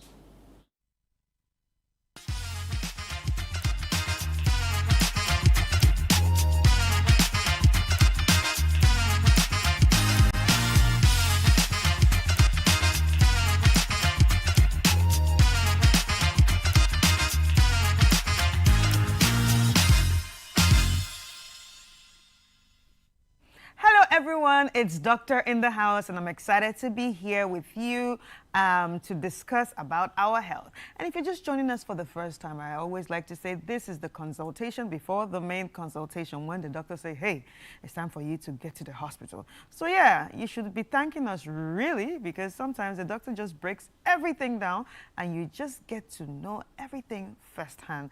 So more like, apart from that, you can also call it like a mini medical school, because you learn, you write, and you have it in your head. So you can also use it to take care of people in your lives or even yourselves. Ladies and gentlemen, we've been speaking about our eyes for some weeks now, and we are still talking about our eyes. Now you're going to be asking, what topic next? This topic is very interesting because it's about a condition that affects a lot of people in the world, and some don't even know, and you're walking around with it. We have the doctor in the house, who is Dr. Augustine Derry, who's an optometrist at the 3rd Eye Care and Vision Center, and he's also the GOA 2024 Best Optometrist, fellow at the American Academy of Optometry, and of course, he's here with us. Ladies and gentlemen, let's welcome Dr. Augustine Derry. Hi, Doc. Hi, Christy. How are you? Doing good. Everything fine? Oh, yes, by the grace of God. And you? I'm good. I'm good. That's awesome. I'm good. I'm pumped up for the conversation we are about to have now. So let's get straight into it. We're going to be talking about what people call the silent what? Thief of sight. Silent thief of sight. Yes. Yes, and that's glaucoma. Yes. Now, what is glaucoma and why is it called the silent thief of sight? Okay, glaucoma is a name that we give to say a group of diseases that damage the optic nerve in the eye that would eventually can eventually cause vision loss and then blindness. Usually in most glaucomas, you would have the pressure or the fluid pressure in the eye going high. It's not in all glaucomas. And it's one of the leading causes of blindness in the world today. Wow. Yes. So when they say fluid pressure in the eye, does it pour somewhere? Okay, so the eyeball, its shape is maintained by the pressure exerted outward by the internal contents. Part of the internal contents is fluid. So it's like having a football. You pump water inside or pump air in the football. It has some firmness to it. So the fluid in the eye, apart from many other functions, contributes to the firm nature of the eye. That's what we call the pressure. If there's more fluid, there's higher pressure. Less fluid, lesser pressure. So can we dry this fluid? Can we do what? Dry the fluid or stop it from being more? The eye has its own way of regulating the fluid. The fluid is actually very critical for good vision. If you have less fluid, you have poor functionality of the eye. If you have more fluid, it also affects the eye negatively. There are certain parts of the eye that actually produce this fluid. And then there are outlets that make sure that this fluid is drained. So the production of the fluid is usually at the same rate as the removal or the exit of the fluid out of the eye, so that the eye has a fairly constant... So it has to be like 50-50? Yes, like 50-50. kind of energy. But there's what we call diurnal variations. In the evenings, the fluid pressure would come up slightly, and then in the daytime, it drops a bit. Yeah, but it's fairly around the same. Wow, this is very interesting. So but why is it called the silent thief of sight? It's called a silent thief of sight, and is this even more important in the definition of glaucoma because it is usually painless. Vision loss that is caused by glaucoma usually comes with no pain at all. No symptoms? No pain. You hardly notice anything until the disease has progressed to an appreciable point. Then that is when you start noticing that I can't see certain things. So, well, let's talk about the signs, symptoms of glaucoma then. So, like I said, feeling nothing can be one of them. So everyone, you can just say everyone is potentially at risk. Okay, so that aside, glaucoma usually present with high pressure. That comes with majority of glaucomas. Yeah. Oh, there are different types? There are different types of glaucomas. Another few unlocked. Yeah. But most of the time, the pressure in the eye will be high. Most people will say, most literature will say that the normal pressure in the eye is between 10 or 12, whichever school of thought, 10 millimeters of mercury to about 21 millimeters of mercury, the pressure. So anything around this is usually considered within normal limits. Then in most glaucomas, you realize that the pressure is higher than that. So we call those glaucomas like the, how do you call it, the high pressure glaucoma, let me put it that way. High tension is the word, glaucoma. Then we have those that there's glaucoma, but the pressure is within normal limits. We call them normal tension glaucoma. And then we have low tension glaucoma. So how do you now differentiate them? What kind of tests are used to differentiate them? That one will have to be done in the clinic. So the doctor, when you go to, say, a clinic, you're going to screen for glaucoma, the doctor will use some instruments to check your eye. He will look inside your eye. But for that particular one, he'll use the instrument that measures the pressure in your eye. There are different kinds. For those of you who have been to the eye clinics, there's the one that we put some drops or some colored liquid in your eye, and then we let a certain instrument touch the surface of your eye. There's anesthesia in it, so you will not really feel too uncomfortable. So it's what we call the Goldman applanator. We use it to check the pressure in your eye. There are others that are more common now. We call the air puff tonometers. There'll be a puff of air in your eye. So if you've been to the eye clinic and then Is that what you guys use? Yes. So we do that now. We do that basically like as a routine check for everyone. Is that the one I went through? Yes. Yeah. So then there's a puff of air in your eye, usually painless. Yeah. And then we read the pressure of fluid from your eye by checking the reflection of the air. Yes. Wow. There are other different kinds of, there are others that are like a small pen, we call it a tono pen with a small probe. You hardly feel it. There are different kinds. So those are the ones that we use to check the pressure in the eye. But I have to make a distinction. Glaucoma is not high pressure in the eye. In most cases, it's especially when we are trying to translate to the local language, sometimes it's not too easy. So you hear some say, oh, yes, pressure, ewo meni, menya glaucoma. The glaucoma may be as a result of... That's what I thought. Okay. I thought it was like a high pressure of the eye. Yes, that's initially, actually, to be honest, that's what a lot of, in very early times, we thought that glaucoma was because of high pressure alone in the eye. So if you have pressure, say above the 21, somebody will come pressure 32, 35, 36.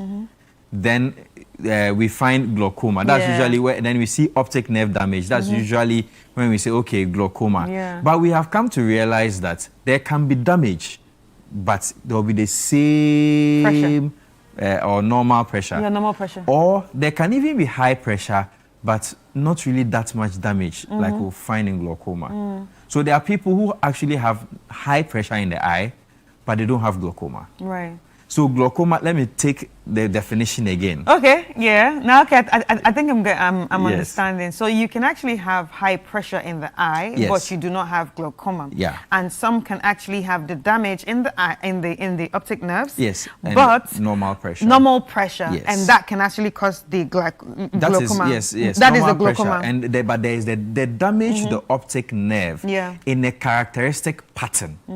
It's what we call glaucoma. There are other diseases that will cause damage to the optic nerve. So like I was saying, glaucoma, what is it? It's a disease that can cause blindness, irreversible blindness. That's the end stage. Now, it's this blindness is as a result of damage to the optic nerve in the eye. The damage comes gradually and it follows a characteristic pattern. That is glaucoma. And usually, you don't feel pain. Right. You don't feel any other thing, except for some very few glaucomas, what we call the acute angle closure glaucoma. Okay. That is, in that case, you remember I told you there is some, a place where, around the iris, where the fluid is produced. Yeah. And then there are some sort of outflow pipes. So there's an inflow and the outflow. Yes. So, pardon me. If the production is too much, there's overproduction of fluid, but under drainage, pressure will build up. If there's under the drainage points are blocked and there's even normal production, this will also cause the pressure to go up. Wow. Wow. This is actually very insightful because I honestly thought it was just about pressure. No. If you use pressure, you will actually miss it. Yes. So we used to think it was pressure until we saw that glaucoma is even occurring in normal people with normal pressure. Then we had to look inside. Yes. All right. So talking about people with normal pressure or just people in general. So who can have glaucoma? Pretty much everyone can have glaucoma, but there are risk factors. So let's line them up. Okay. First risk factor that I'll mention is high pressure in the eye. So if your pressures are consistently high. So when you say high pressure in the eye, does that mean that you have high blood pressure or? Oh, a very good question. Ocular hypertension, that's high pressure in the eye, is different from the systemic or body hypertension. So it has nothing to do with it? They have two very different things. Okay. The body one is blood, the eye one is the fluid in the eye. So eye pressure and body pressure are two different things. Yes. So, I mean, that one is they don't mix. Yeah. All right. Let's continue. Yeah, so if you have, I mean, high pressure in the eye is one risk factor. Then the next risk factor, your ethnicity, or let me say your race. Sadly, don't tell me it's black people again. Black people have a higher risk of getting glaucoma. In fact, why do black people have the higher risk of getting everything when it comes to the health? Well, I can't explain all of that, unfortunately, but data shows that we even our skin. Well, it's doing racism with our eyes. Oh my God. Yeah, but it's a serious thing. Black people or people of African descent are found to even have up to 5 times higher risk of contracting glaucoma compared to other ethnicities. In fact, Ghana is one of the countries globally that is, in Africa, we have the highest prevalence of glaucoma. Worldwide. Why? Is it just by being Ghanaian or there's something we are doing? That's one thing I actually would like to look at, because I notice a pattern too that I mean, we've not done good research, but it's a good thing we can look at. For me, somehow towards the northern side, I feel like there's more higher pressure. But I mean, we don't have all the answers now. We are still. So that means more research needs to be done. Yes. Yes. So the race or the ethnicity is one. If you're African, you are at a very high. So we've talked about pressure, high pressure. Now we're talking about race. Yes, race. And ethnicity. And Ghana being number 2 worldwide for prevalence. Number 2? Yes, number 2. Please, we really need to research. Is it by being Ghanaian or just by living in No, Ghana? there's a whole African. Oh my God. First off, the black skin. Yeah. Yes. And then Ghana even having, I mean, the very high prevalence for glaucoma. So that's it. And then... can anybody research? Because I'm very interested in this there's right now. actually a lot of research that is going on in glaucoma for now. I mean, we've come far in our understanding. Like you were saying, you thought it was just the pressure. Yeah. There is still more that we've found out. But let me just mention at this point that glaucoma does not have any known cure as it stands. We manage it. So anyway, that's by the way. Now, so those two, and then the next thing is age. Yeah. It's if you are old, the older you are, the higher your risk of getting glaucoma. So when people are getting to closer to the retirement age. What's the retirement age? Or like the normal retirement age of 60. In Ghana. We like to, I mean, look well. But we've even started looking more keenly for, if you're over 40, because there are some races that over 40, you need to really be checking. Yeah. Yes. He's like, I actually thought it was for old people too, but I have a friend that said, oh, like, I have to always check and I have to always take my medicine because I have glaucoma. Actually, glaucoma can affect it's from all age groups, from a newborn baby to a very old person. Yeah. Because there's congenital glaucoma. Some children are born with glaucoma, and then juvenile glaucoma, different kinds of glaucoma. Yeah. So that is the age. So we have the high pressure in the eye that can be caused by anything. High pressure. Yes. Race. The race. Country. The age. Yeah. The age. The older you are, the higher your chance of developing glaucoma. If you have any other sort of comorbidities, like you have other diseases, other chronic diseases like hypertension, diabetes, your risk of developing glaucoma is increased as well. Again, if you are someone who uses drugs anyhowly, as a friend of mine would say, medication can also precipitate glaucoma. What kind of medication? Usually the steroid-based medication. You use them, they are not controlled over a long period of time. Your pressures may go up before you realize you have complications and then glaucoma. So those ones, there's also that you can get from trauma and surgery. When I say trauma, I mean something hitting your eye, eyes, having an accident, or we do surgery in your eye because you are cutting. Yeah, I saw you're comfortable, sorry. But because you are cutting, then it's trauma. There can be complications as a result, and we call these the secondary glaucomas. So they were not there, they are coming as a result of something happening. Okay. Yeah, this and many, I mean. Right. Yeah, Since it has no cure. Yes. How good or how well is the management? Very good question.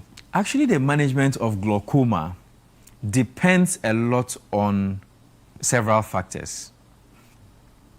Some of the factors we can control, some of the factors some people may not be able to control. So, of course, there's a genetics aspect. There's a family history of glaucoma. If you have that, then you need to make sure that everybody in the family checks. Now, after that, if you have glaucoma, we need to manage it so that you don't lose your vision. One of the things is the medication, how consistent you are with the medication. So we are saying that glaucoma doesn't have a cure, but if you have glaucoma, you don't have to go blind. We can give you medication. You don't have to go blind. No, not at all. Having glaucoma is not a blindness sentence at all. If you have glaucoma, you don't have to go blind. Your doctor would give you medication. That's one of the lines of treatment or interventions that we can do.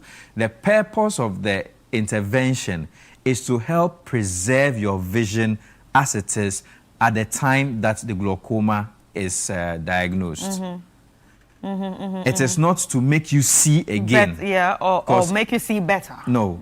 Glaucoma will damage your vision. If you see you and it has damaged part of your vision, let's say your vision is 100%, glaucoma has damaged it to 65%, and that is when it was diagnosed. So we're going to manage that 65? Yes, our aim is to keep that 65. Right. And our success will depend on your compliance.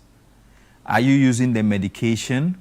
Sometimes to the drug interactions, the kind of drugs that people use. Sometimes we will use a drug for someone and he may have some side effects, and then we'll have to change. So we find one that is suitable, that works, because we'll also be monitoring the pressure whilst doing that.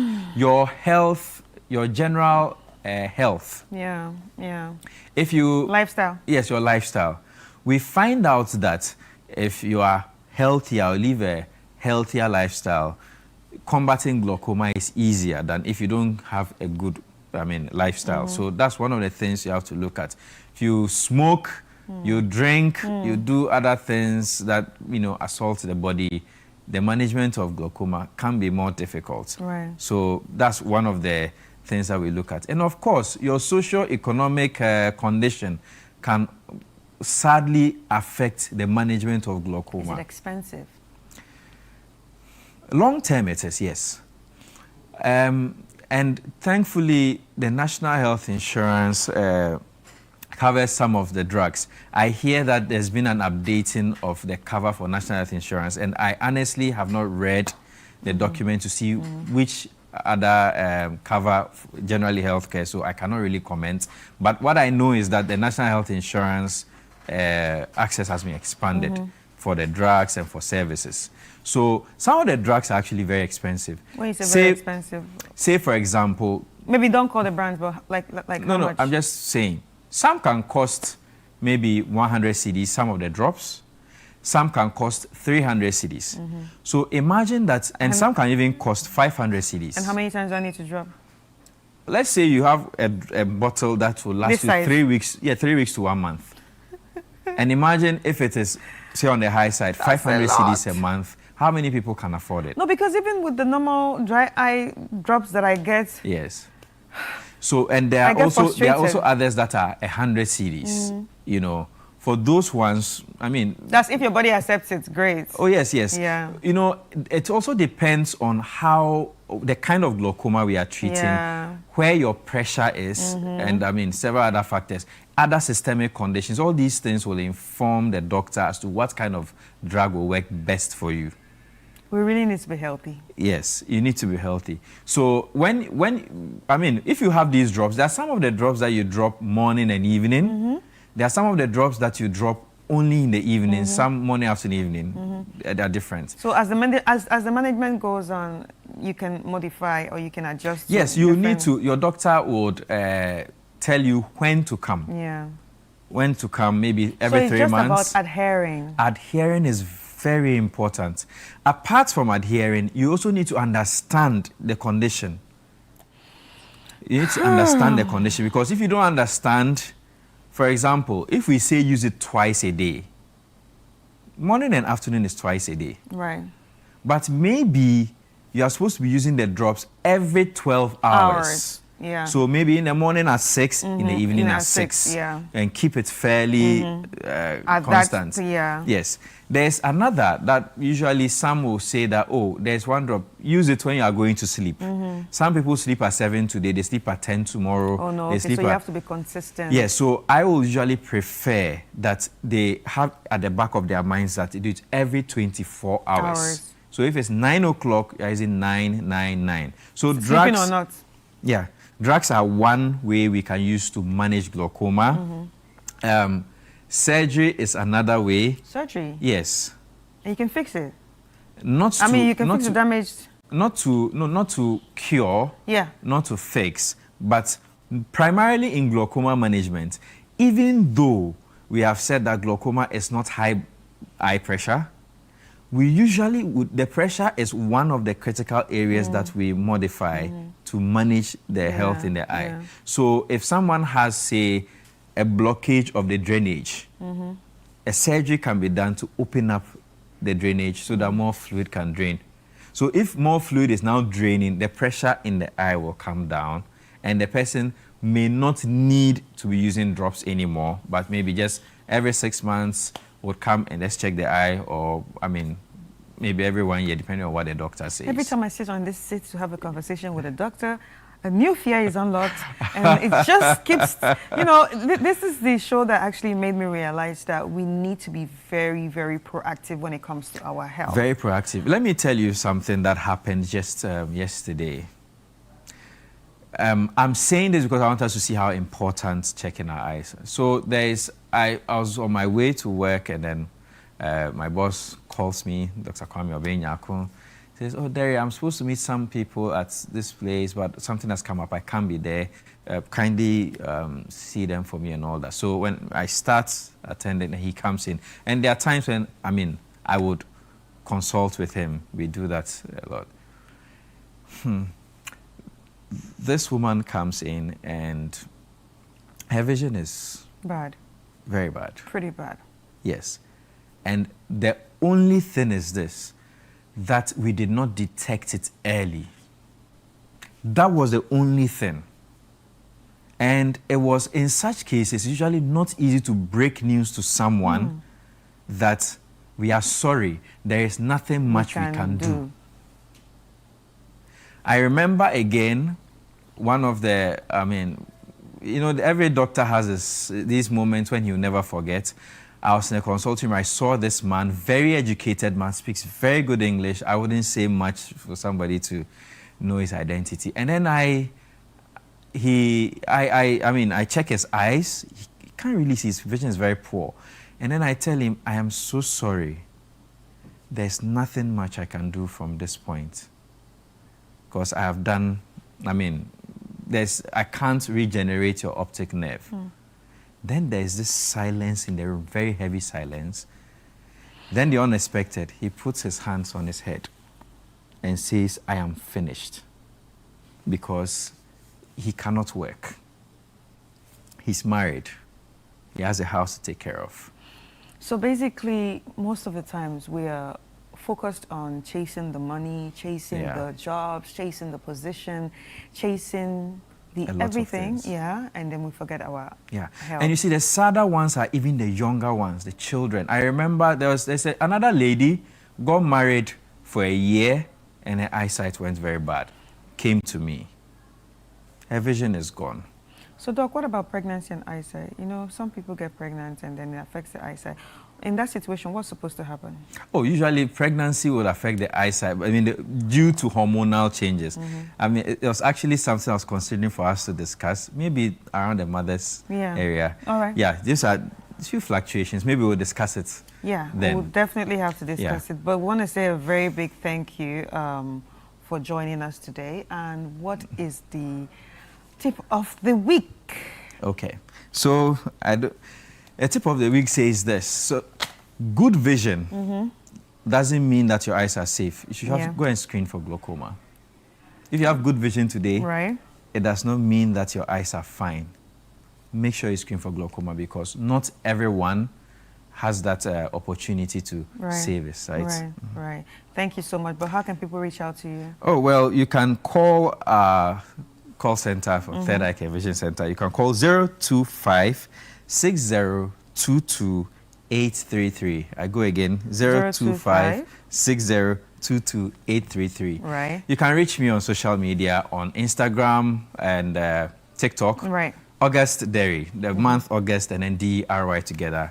Or on Facebook, Augustine Derry. All right. Yes. I will set up a YouTube channel, drop some of these things soon. Very important. Very, very important. Yeah. Thank you so much, Doc. I really enjoyed this conversation. You're welcome. And thank you too. Yeah.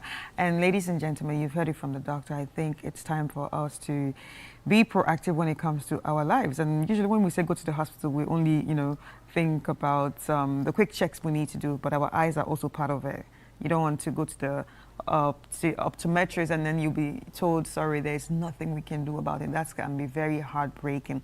So the earlier you go out there and check yourself, the better for you. And remember, being African is also one of the points of, being a candidate for glaucoma. So you do not want to be there. It's better to always check and, check that out of your list. Doc, this is very, very touching.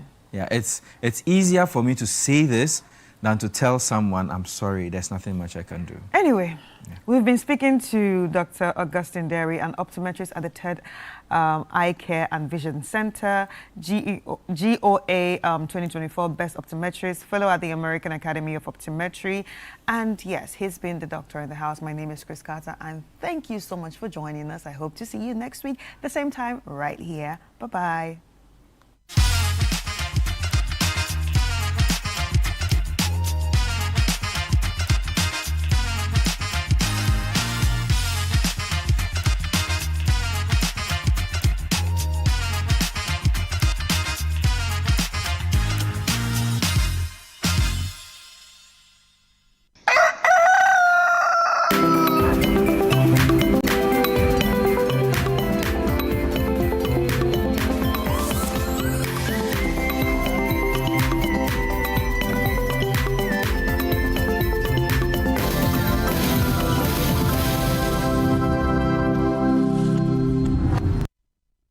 That was an interesting conversation there Chris Carter had with the doctor in the house. And I'm sure you have learnt about glaucoma and you would have to go out there and check your eyes. Glaucoma is not just the pressure. So make sure that you just go to the hospital and check glaucoma. And today, I'm sure that you've learned a lot. Anyway, have you heard of the financial inclusion and social protection for informal sector workers in Ghana?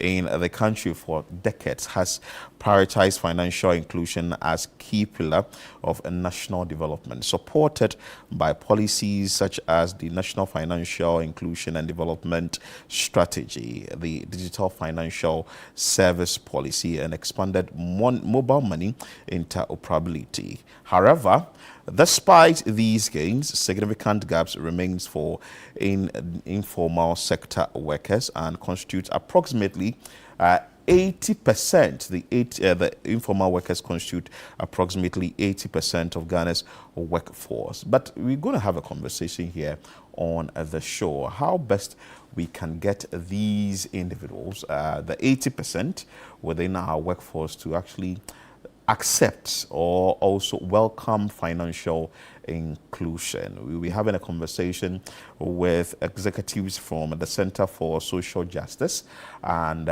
we will do it via Zoom. So join us. Professor Alex Ansah-Menu, who is the Executive Director for Center for Social Justice, and also Priska Ansah, who is the Head of Community Improvement Project for the Center for Social Justice. We will move straight into the conversation and bring you what the center is actually doing to ensure that people who are in the informal sector, about 80% of them, are able to be part of this financial inclusion that we've all been talking about here in Ghana, and we've been trying that at least people would accept that. Mobile money, whatever it is, financial-wise and all that. So let me welcome Professor Alex Ansah-Menu. Thank you for joining. Good morning. Good morning. Okay. And thank you for having me on your program. Good morning to the viewers and the listeners of this show. You are most welcome. And also, I want to say a very good morning to Priska Ansah, who is the Head of Community Improvement Project for the center as well. Priska, you're welcome. Good morning. Thanks for joining us via Zoom. Okay. Good morning, and thank you for having me as well. Beautiful. And good morning to all your viewers. Beautiful. Let me start with you, Prof. This particular topic we are going to discuss is going to be an interesting one. But first, let's understand Center for Social Justice. What is the center about? Thank you very much once again and for having us on the show. So the Center for Social Justice is a group of, it's a think tank, I'll call it, and we are a social organization, and our drive is to have a progressive social transformation for every Ghanaian with people-centered development as our goal. And we believe that every Ghanaian should have an opportunity to develop to their optimum potential, to have social equity, and to make sure that what we call the national cake reaches everybody equitably. So the center operates in pillars, what we call pillars. And these pillars are, I would say, thinking groups. So we have the finance pillar that does various aspects of financial issues and economic issues. And then we have health and equity, who look at the issues around health. So we delve into health policy and look at what dialogues can we have about the health system of the country. Then we have gender and social inclusion pillar. And then the last pillar is an education pillar. So generally we operate within these pillars, and it's completely voluntary. And people devote their time to make sure that we drive, as I said from the beginning, progressive social transformation and people-centered development in this country. Wow, that was an interesting one, and you've touched on it well. And the fact that we are coming to talk about the Financial Inclusion Project, I want to throw this question to Priska. Tell us about what the project is about. That is the Financial Inclusion Project. And the fact that, are you targeting a particular group in the society, maybe women or men? Okay, so this is under the flagship of AVID2. So the AVID2 stands for Action for Voice and Inclusive Development, and it is funded by the Star Ghana Foundation. And it is focused on addressing the persistent barriers which informal sector face, usually when it comes to credit, insurance, and pension. And this particular project is focused on women who are in trading and peasant farming. So why this focus, like you've asked? So because majority of participants in our informal sector, which you rightly mentioned, is 80% are women. And a significant portion of them are engaged in farming, which is usually largely subsistence because there are no funds to expand, and in trade. So yet we realize that this group, which plays a critical role in our economy, they remain mostly excluded from the financial systems that could change their lives and change the economy at large.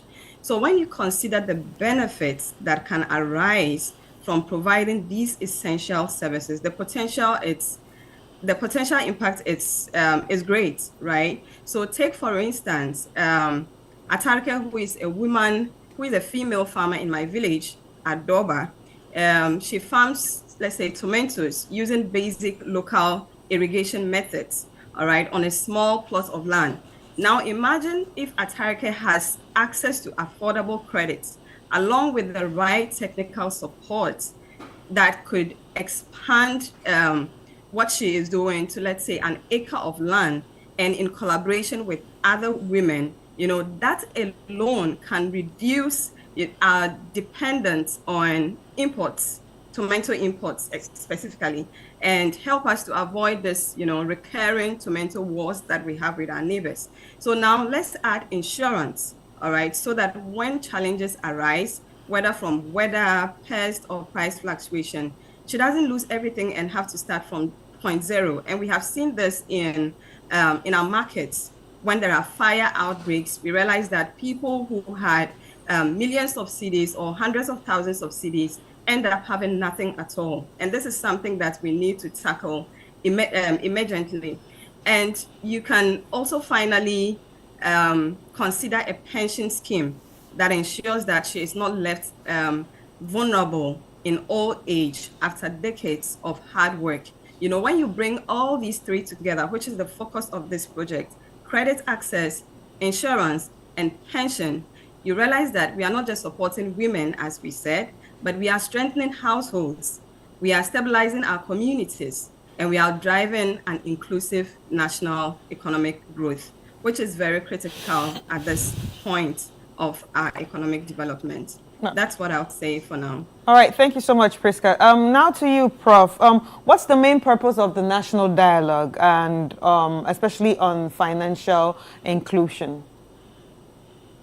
Thank you very much. I think that it is very easy for somebody to say that all these things that we are talking about here, we know about them, or we've been saying them at the places where we play drafts and where we gather socially. So what is really new about what we're talking about? So we are not just sitting in the office and using our book knowledge to say what we are saying, but we have engaged the people who are at the forefront of what we are calling social inequity or social injustice. So we have gone to traders, we've gone to peasant farmers, and in the north of the country, we had one session where we brought all of them together, and we brought the major players like the insurance companies, the banks, the credit and microcredits companies that are in those areas. And we brought them to the table and said, what are the issues? We had a similar dialogue or a session in the center of the country. And these were driven by research that we have done, interviewing directly the farmers, the traders, and the various people who are on the ground. And so this national dialogue that we held last week was bringing everything together. So we had the Bank of Ghana there, we had the Ministry of Finance, we had the various banks present there, we had SNIT, we had other pension schemes, we had farmers, we had traders, we had various levels of the informal sector represented in this meeting, and we wanted them to talk to each other. So we were bringing this space for these discussions to be held so that it wouldn't be a prescription, but it would be a co-design of what is going to work for everybody. All right. So dialogue was about that. All right. So what are some of the insights and takeaways that you gathered from the discussion? Thank you. So from the discussion, it was clear that there are packages that are potentially available to the informal sector to have access to the various things that we are talking about. However, the publicity around these have not been there. So people do not even know how to access these. And then people do not know the conditionalities that are associated with them. I think the spectacle that is there, or the image that is at the back of the minds of the informal sector players who are at the meeting, was the draconian measures that are used to claim back premiums and other things from them. And then they have the impression that when it's time for them to get the benefits, then the insurance companies or whoever the banks are, it becomes difficult for them to have access to it. But at this table, there was a discussion around it. And the biggest thing was that there was the need for a driven public awareness that is intentional and is aimed to bring everybody on board. And then also for the banks and various financial institutions to develop packages that are suited for the various conditions. For example, farmers may not have incomes coming throughout the year. It would only be in the seasons where they are farming. So can the premiums be so adjusted that they would have lean seasons and peak seasons so that they will still be part of the inclusion without necessarily leaning towards the traditional means of paying for insurance? So these were some of the critical things that came out of the discussions in the dialogue. All right, thank you so much. Thank you so much, Prof.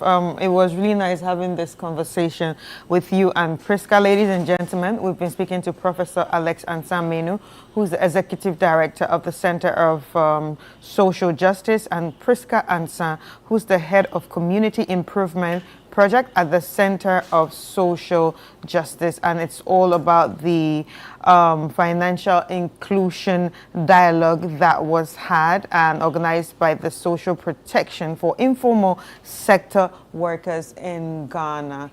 Anyway, we want to tell. Anyway, it's time for us to get into some entertainment highlight, and when we come back, we will be continuing with the show. Well, hello and welcome to Entertainment Highlights on Breakfast Daily, proudly powered by GhanaWeekend.com to bring you the freshest entertainment stories today. I am Ni Komete Kome. Now to our first highlight. The governor of the Bank of Ghana, Dr. Johnson Pandit Esiama, has assured Ghanaian content creators on X that the central bank is ready to support them in resolving any challenges related to the receipt of their digital platform payouts. The governor gave the assurance during the engagement with content creators at the Bank Square on Wednesday, April 22. Now, Dr. John Esiama stressed that the central bank places a high value on the work of content creators, likening their contribution to traditional export sectors such as cocoa. He noted that the bank is open and accessible to help resolve any payout-related challenges they may encounter. Now to our second highlight. The Telecel Ghana Music Awards TGMA has announced the Palms Convention Center as the venue for this year's edition, with confirmation already appearing on billboards across Accra. The event is scheduled to take place on May 9, 2026. The venue change comes as discussions continue around the availability of the Accra International Conference Center's Grand Arena, which has traditionally hosted the prestigious award ceremony. Ongoing conversations reportedly point to planned renovation works at the facility, raising uncertainty about the readiness for large-scale events in the short term. While organizers have not officially confirmed the full details surrounding the status of the Grand Arena, the decision to move the event to the Palms Convention Center appears to be a proactive step to ensure continuity and seamless planning for this year's ceremony. Now to our third highlight. Medical has made a bold case for why he deserves to be crowned Artist of the Year at the upcoming Telecel Ghana Music Awards, citing his impact and achievements over the past year. Now speaking in an interview with Hits FM on Wednesday, April 22, the rapper emphasized his consistency, influence and independence that set him apart. Reflecting on his journey, Medical acknowledged past challenges but insisted they shaped his current mindset. And I quote him, "Sometimes you need to fail to win. The failure shouldn't break you as a human being. It never broke me, and I'm still here. Now to our fourth highlight. Nigerian music star Davido has been named youth campaign chief for the re-election bid of Osun State Governor Ademola Adeleke, a development he confirmed via his official X account. The appointment places the award-winning artist at the center of youth mobilization efforts ahead of the upcoming Osun State governorship election.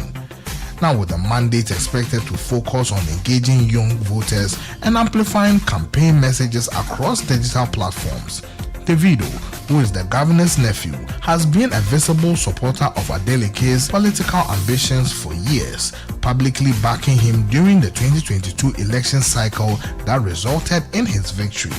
His formal role now marks a deeper integration into the campaign's organizational structure.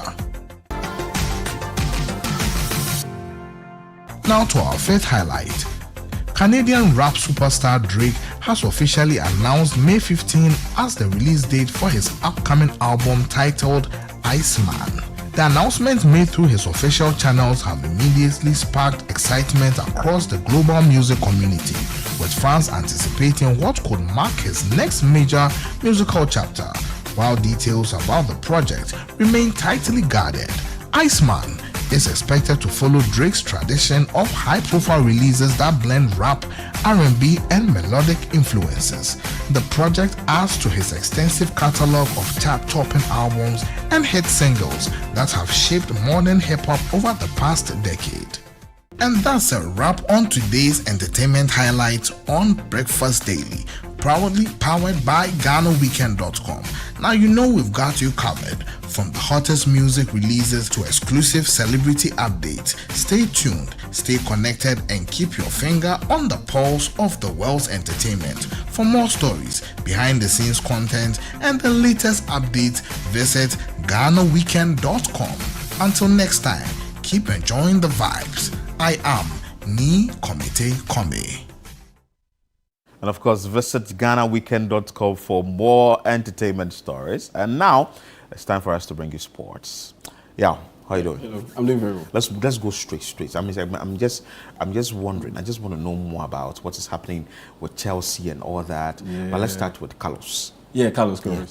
Yeah. He's coming today. He's already in. I mean, like the press conference. Yeah, it's coming today at 1 p.m. He this morning he met the sports minister for his official unveiling, and later today he will meet the press because he has to answer a few questions. He has to give us a proper introduction.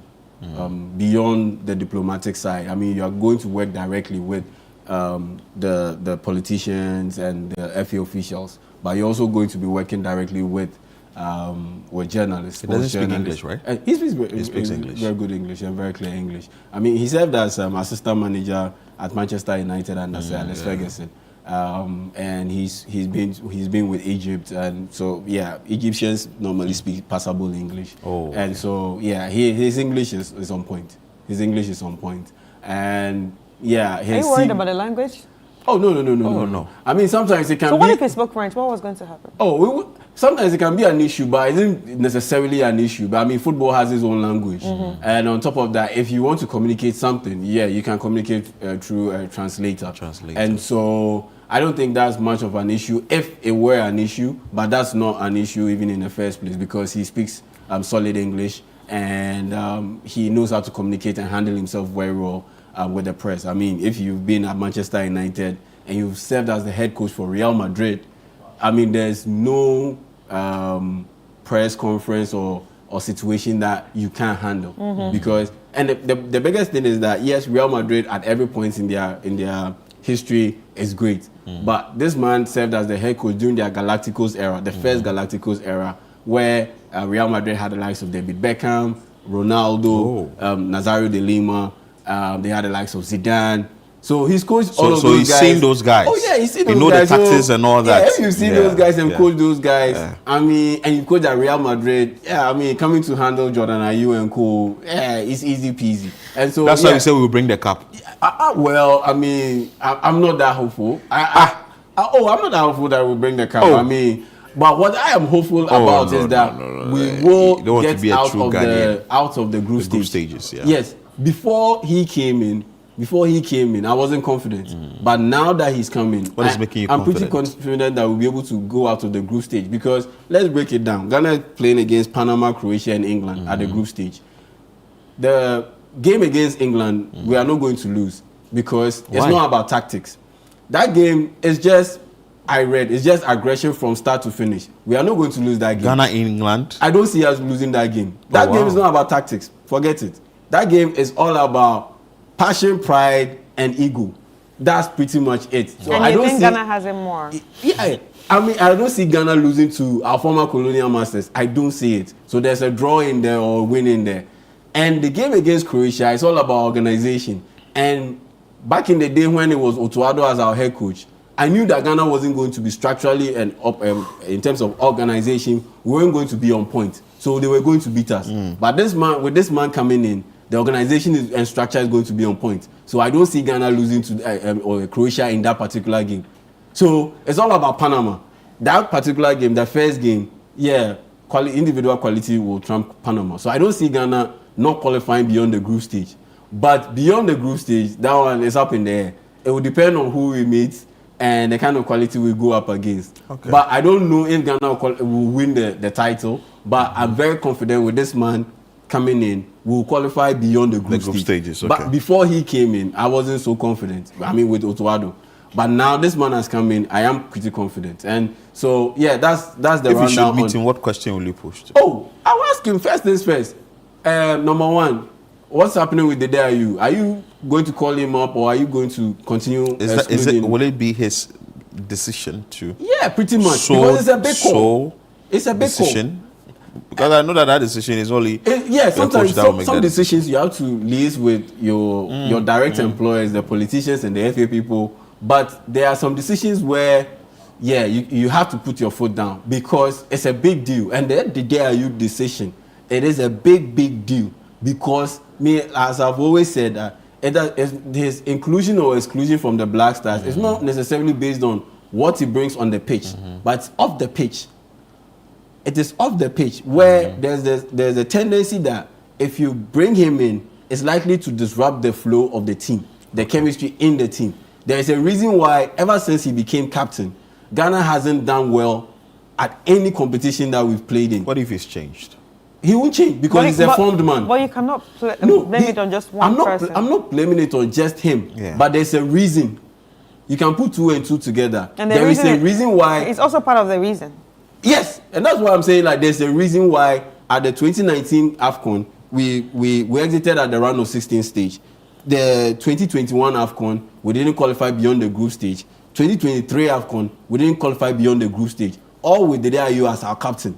And on top of that, you look at the game against Comoros 2021 AFCON. He got a red card and it put us in jeopardy and got us kicked out.